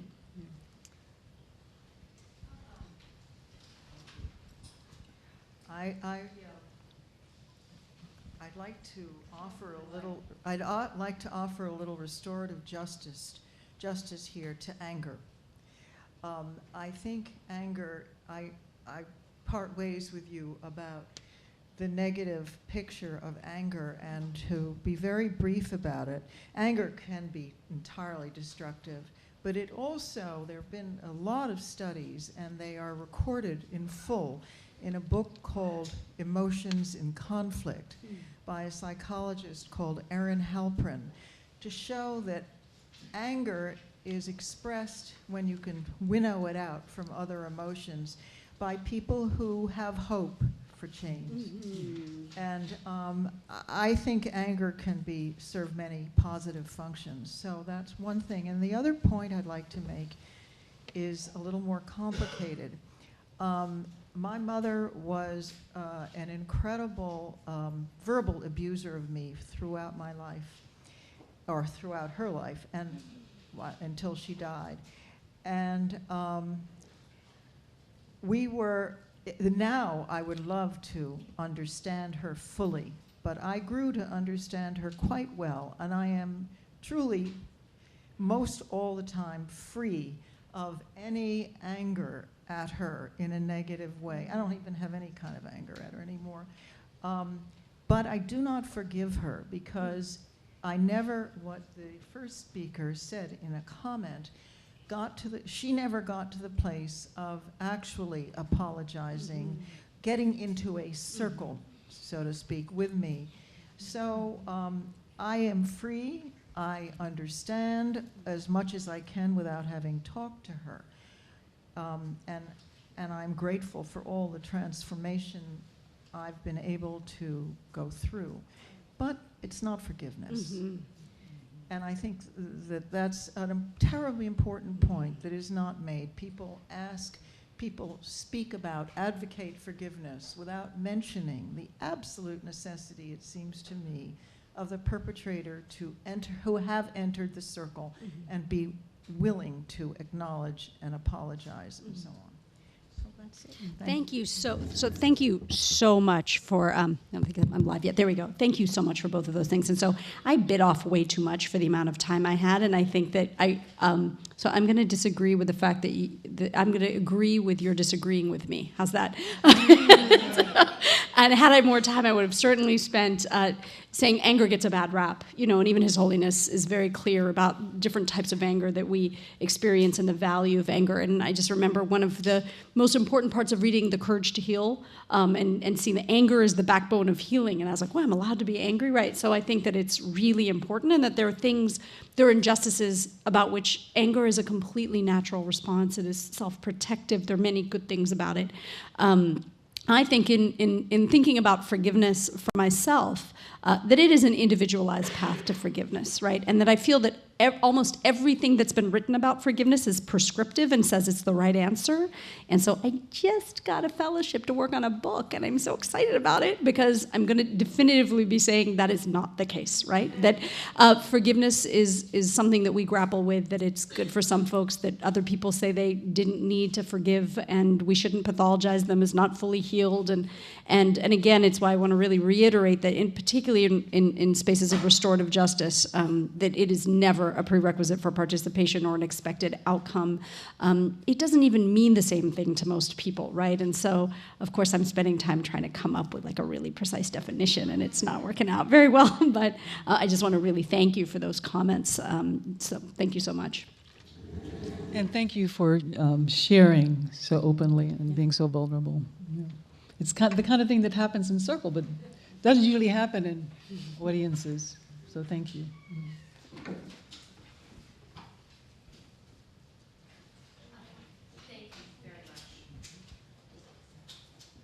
Thank you. Oh. We got a cue here. Let me go over here first. Okay. Thanks to both of you. Those were really memorable and compelling talks. And I think some transformation happened in here during them. Here's my question, and it keys off what was said, and also a comment you made, Dr. Davis, that in the United States right now, given what we've seen over the last year, do you think this country is in a place to engage with respect to race in a restorative justice process when, for example, the faces of the men in Charlottesville betrayed no evidence of accountability or responsibility? They think they're victims and they're aggrieved, and they don't understand any of the pieces that have created the structures in the United States that exist. And we've tried over the last year or so to understand sort of the pain of different groups of people, many of whom voted for Donald Trump. But the level of nuance and the depth of self-awareness necessary for this work seems utterly at odds with the parts of the United States that would need to engage in it. I mean, I really believe in local, and because that's, you know, in actual place means everything in this country, Yes. for good or for bad. Your zip code determines your life trajectory. And so is it really something that can happen on a national level, given that we're like as a country, we're like barely 10 or 11 years old. I mean, we just sort of careen from one ridiculous thing to another in ways where this does not seem like it's well suited to this culture. I can see it happening in almost any other culture except this one. We're exceptional in our lack of self-awareness and understanding. Yeah. Yeah. Get your work cut out for you. but yes. And restorative justice isn't for everybody. When we were doing work in schools, some of the teachers and counselors and other staff didn't want to have anything to do with it, wouldn't want to touch it with a 10-foot pole. There were others who were kind of sitting on the fence. But then there were some who were very passionate and becoming more and more skillful in doing the work. And so when their classrooms became more peaceful, and when their students started to thrive, the ones who were sitting on the fence saw it and said, oh, maybe I should try some of that. Right? And there are always going to be the resistors. But if those who are passionate about it do it, it doesn't take everybody, you know. What is the Margaret Mead saying? That it only takes a few. And yeah, I think we really need to talk about working on local levels. There are white people who are doing whiteness or white privilege trainings like never before now. After Donald Trump was elected, this organization called SURGE, Showing Up for Racial Justice, just mushroomed. There are now about 200 chapters in the country, and their whole mission is to, of course, show up for racial justice and do the internal work that's needed.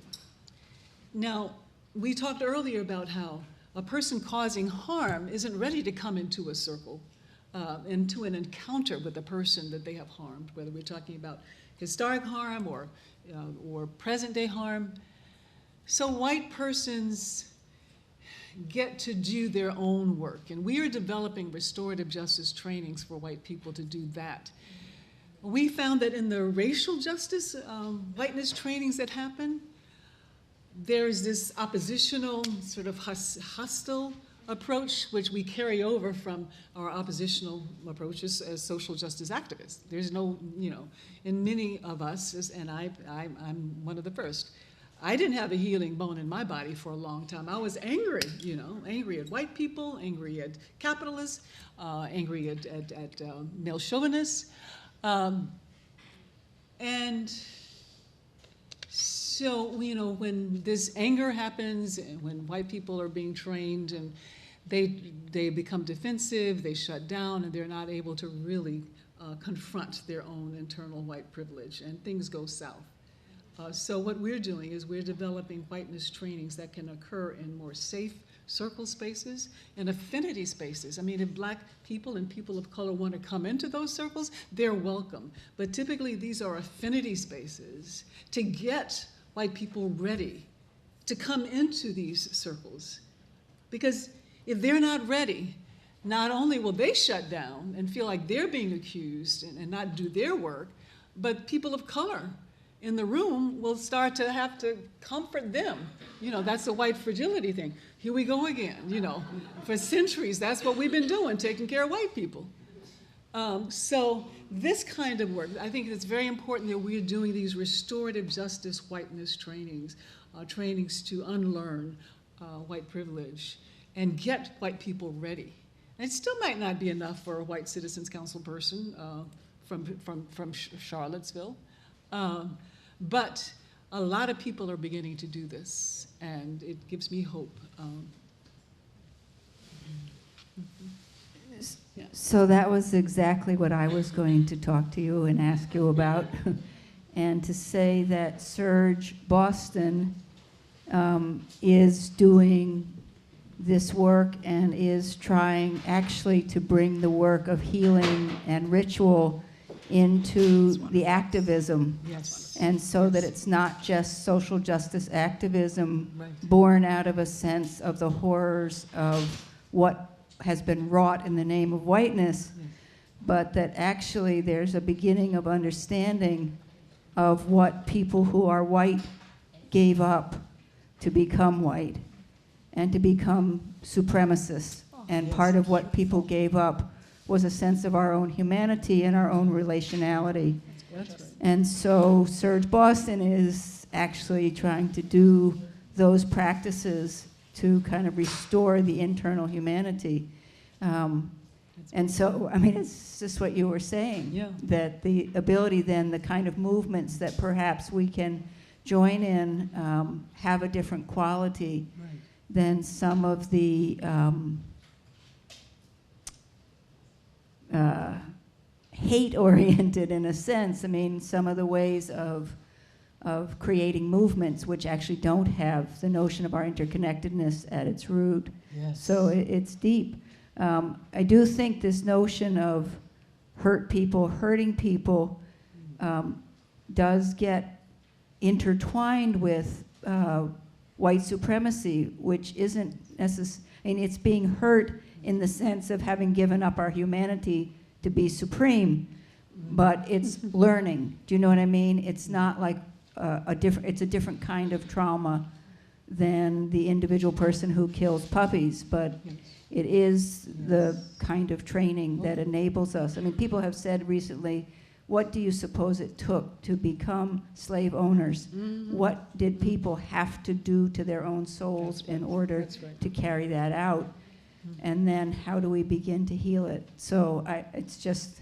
No, and I love that Serge is taking this on and realizing that white people have skin in the game too. They're not doing it for someone else.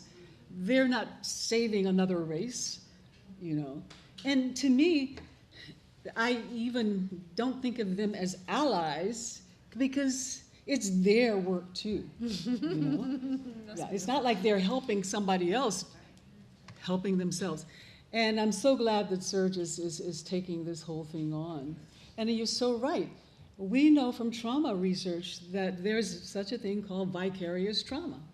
If you're a police officer and you cause harm to another person, you killed another person, both the survivors of the person who's killed or the victim of an assault is traumatized, as well as the person causing the trauma.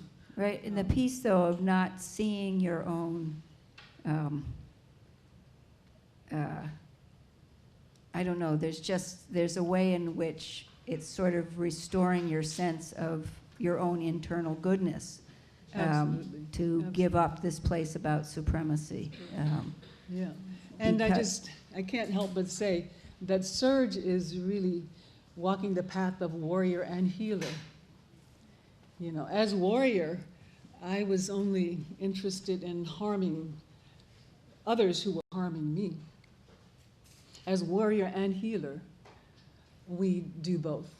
And for me, that is a path forward to a sustainable peace. It's just that there's one more organization called Wide Awake that's good for people to know about. Yeah. There was like 300 people on that call, a lot of social workers and stuff. So it's broader. It's really broad what's happening. Yeah, yeah, and it's never happened before. I mean, we've always had white anti-racists, but this is going to another level that we've not seen before. Hi, so I had kind of a more simple question. What characterizes a restorative justice circle, and how would that be different from, per se, going to a yoga class with a group of people? You want to do it? I'll add. You know, there are many, many different kinds of circles. And so lots of different indigenous traditions have different ways of doing circle, and then there are ways in which we sort of secularized them, and many of us learned from someone named Kay Pranis, and she learned from people of the Yukon, the Tashitilegit people of the Yukon, and then sort of helped us find a way to create values for that group. And there's an opening that's a ceremony of some kind, and there's a center. We create a set of shared values. There's a talking piece. It goes in one direction. Each person holding it has the opportunity to speak from the heart or to pass. Everyone else is listening as it goes around. Sometimes it goes around 2, 3, 4 times on a single question, right? Sometimes it involves moving towards some resolution of something. Sometimes we're just talking about things, and the resolution and the healing is coming through that. It's not as directed. And then there's a closing. So that's a very thumbnail sketch of the thing. And again, it's incredibly different for different communities and different indigenous peoples. And I don't want to grossly oversimplify, but I'm noticing we're quite over time. And so I just want to keep it to that. But I would suggest reading Kay Pranis's little book of circle processes, and also other kinds of books on circle and learning just different books on Navajo peacemaking, things of that nature. I would definitely say Life Comes From It is an article that was written by Justice Yazzie about sort of Navajo worldview, and I think that there's a lot that he speaks about in the Sacred Circle in there, so yeah. You need the mic. Could someone pass the mic, please? I'm sorry, I have the mic. If I can really quickly ask a question. Actually, if you'd ask after, please, because we just called on her. Thank you. If you could pass the mic, please. Is there one closer to her? Oh, they can. Yes, they'll pass it. Hi, I'm wondering how many Peace Corps volunteers in the audience? Peace Corps? Yes. Huh. Okay. 1, 2, 3. 3. Okay.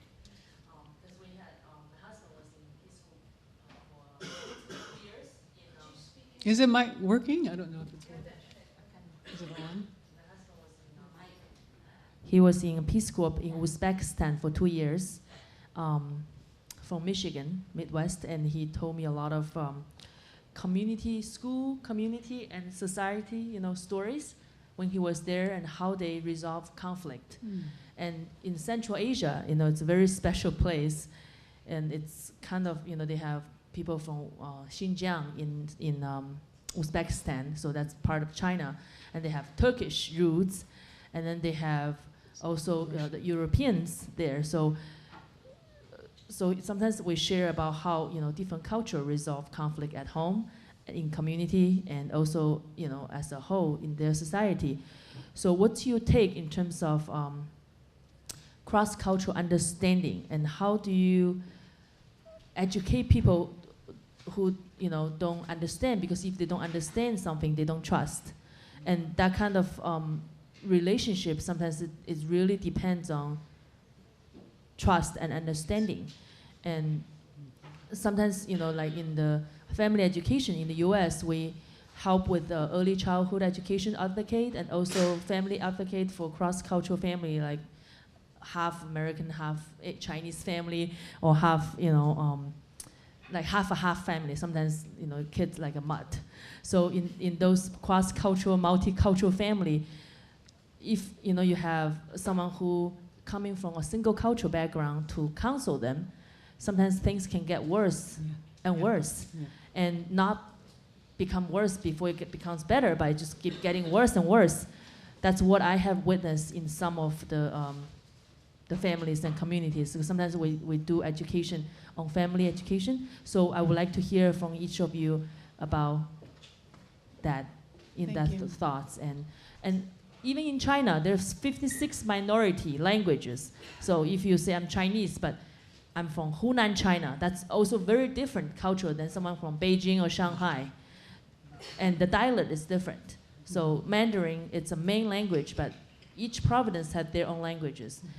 So that's something that people need to understand more too. If you don't take the lead to study hard enough about that particular culture, you may just make assumption about like all Asians look the same, but they're Japanese, Korean, Chinese, and all Chinese look the same, but they're Hunanese, Hainanese, Yunnanese, Shanghainese, Beijingese, and that's something that I think is very complicated, and I would like to share that with you and everyone in the audience as we're getting to the end. Thank you. No, I think what you're saying is so true, and just a simple case of how things can go south if, as a restorative justice facilitator of a circle or other process, you do not have that sort of cultural sensitivity and cultural humility. And one example is, actually I think Howard Zehr talks about this somewhere, that they were doing a circle between Palestinians and Israelis, and the facilitator brought out a stone. And that was the worst possible choice culturally, because stones are the weapons of the Palestinians against the Israelis. Another example, at a school in Oakland, they were doing a circle, and the facilitator chose a monkey as a talking piece, the stuffed monkey. And there was a black woman in the circle who was so offended by this, because of course black people have been have been compared to apes, and it's been said that we are subhuman. And that restorative justice facilitator just didn't have a clue about that. The black woman expressed her discomfort. She didn't do a long dissertation about all the cultural reasons why, but she says, I'm very uncomfortable with this talking piece. And the restorative justice facilitator, had she been more culturally humble and competent, would have gotten that cue and put it down and reached for another. Yep. Yeah. And then another example that comes to mind is, with the child soldiers in Africa. I think we were talking about Mozambique. I don't know what organization, what NGO it was, but they were trying to use talk therapy with the child soldiers. And they talked and talked and talked, and it never made a difference. It was only when a ceremony was done that came out of this tribe. I think it involved sending the child with the clothing of the child soldier, with whatever else the child had when he was killing people, burning a hut while the child is inside, setting it aflame, and pulling the child out just in time. After that, the child was healed, from that ceremony. So these are the kinds of things that we as peacemakers, as restorative justice facilitators, need to be very skillful about.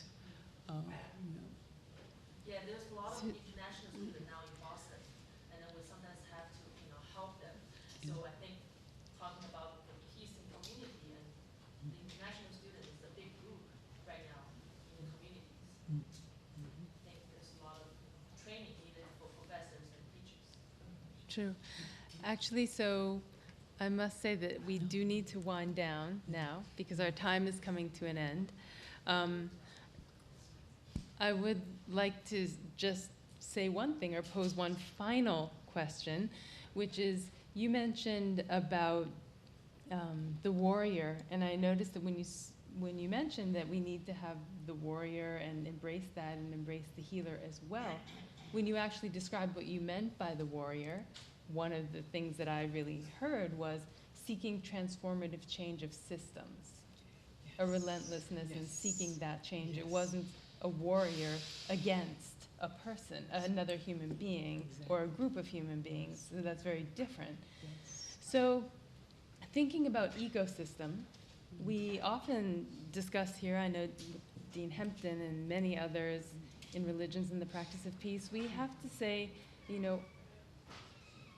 we're giving rise to the reality that we see. And we have to look at how are we learning in universities? What are we doing? What are we missing?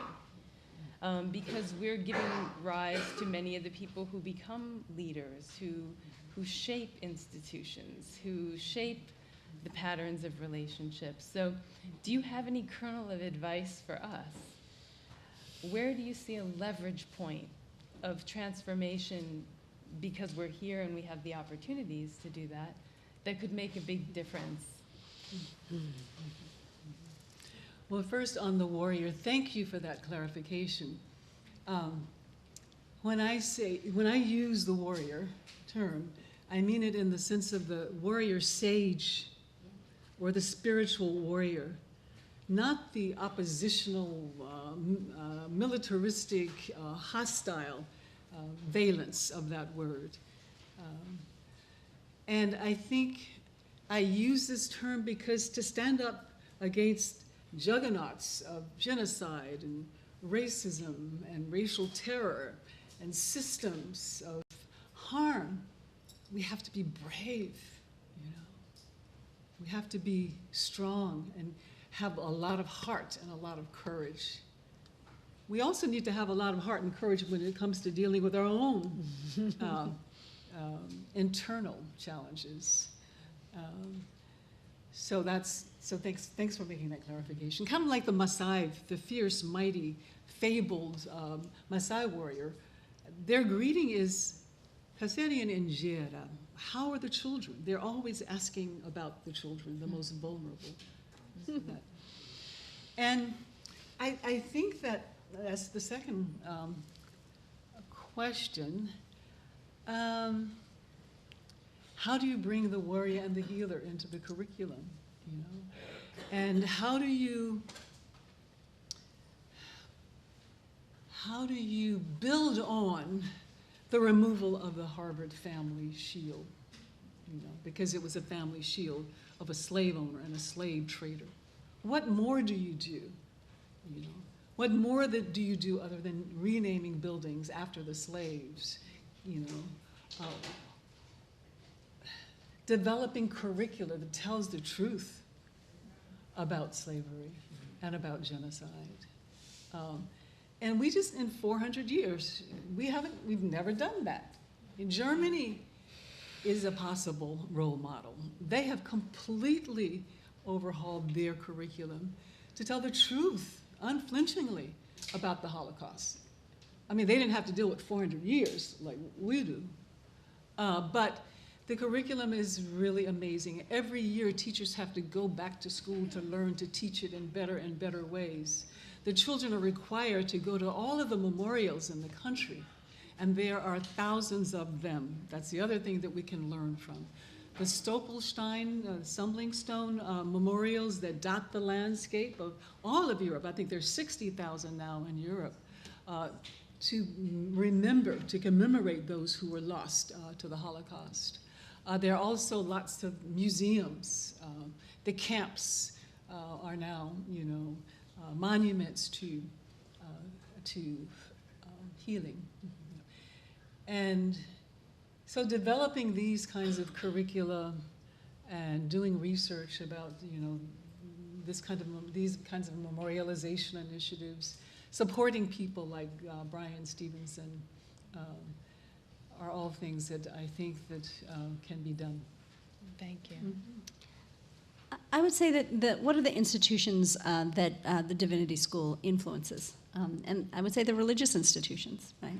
And so the religious institutions of this country and the world are not blameless for many things. I have friends who are child sexual abuse survivors who were sexually abused by priests, right? And the statute of limitations ran on their cases, and they have no justice, right? I have, and I think about going to my family's homeland, Goa, and I look at where the temples were raised and cathedrals were built over where there had been temples. What does it look like for us to look inside? And I don't mean to just call out the Catholic Church. Certainly, I'm formerly a Hindu, and certainly casteism is something that we need to be thinking about deeply within that religion, right? No religion is blameless. No institution doesn't produce harm. So what does it look like for us, even within sort of my own temples now? Like, are we being welcoming? Why is American Buddhism look so white? And what can we do about that? Are we being sufficiently welcoming to people of color, right? So these are some of the things that I would really strongly suggest. What are the institutions that we influence, and how can we bring both a curious heart, really, to these things, so that we are offering ourselves and our institutions an unconditional love. Like, I really dig me some Jesus, right? And some of the things that have flown, that have flowed from those teachings that have resulted then in quite the opposite of what he said, really need to be done in honor of his teachings, right? And things of that nature. So that's really my strong suggestion on that front. Thank you so much.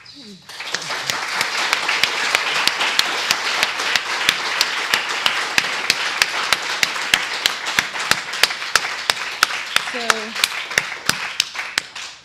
everyone has just done this, but I would like to verbally to extend our deep, deep gratitude to you both again for your work and for sharing this wisdom with us and this heart with us, and I think also giving us a moment of an experience of being in the presence of transformative sage warrior healers that is transformative for us, and we hope that you'll be with us and we'll be with you on this journey as we go forward. So thank you. And I'd like to invite Dean Hempton to come up and say a few final words. You and your sister are pretty terrific as a duo.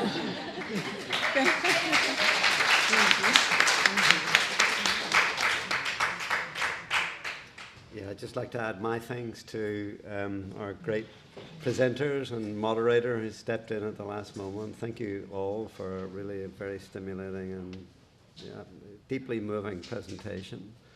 I think this warrior healer distinction and thinking about that is something that's very important, getting into how to work on these structures and systems that you were getting at.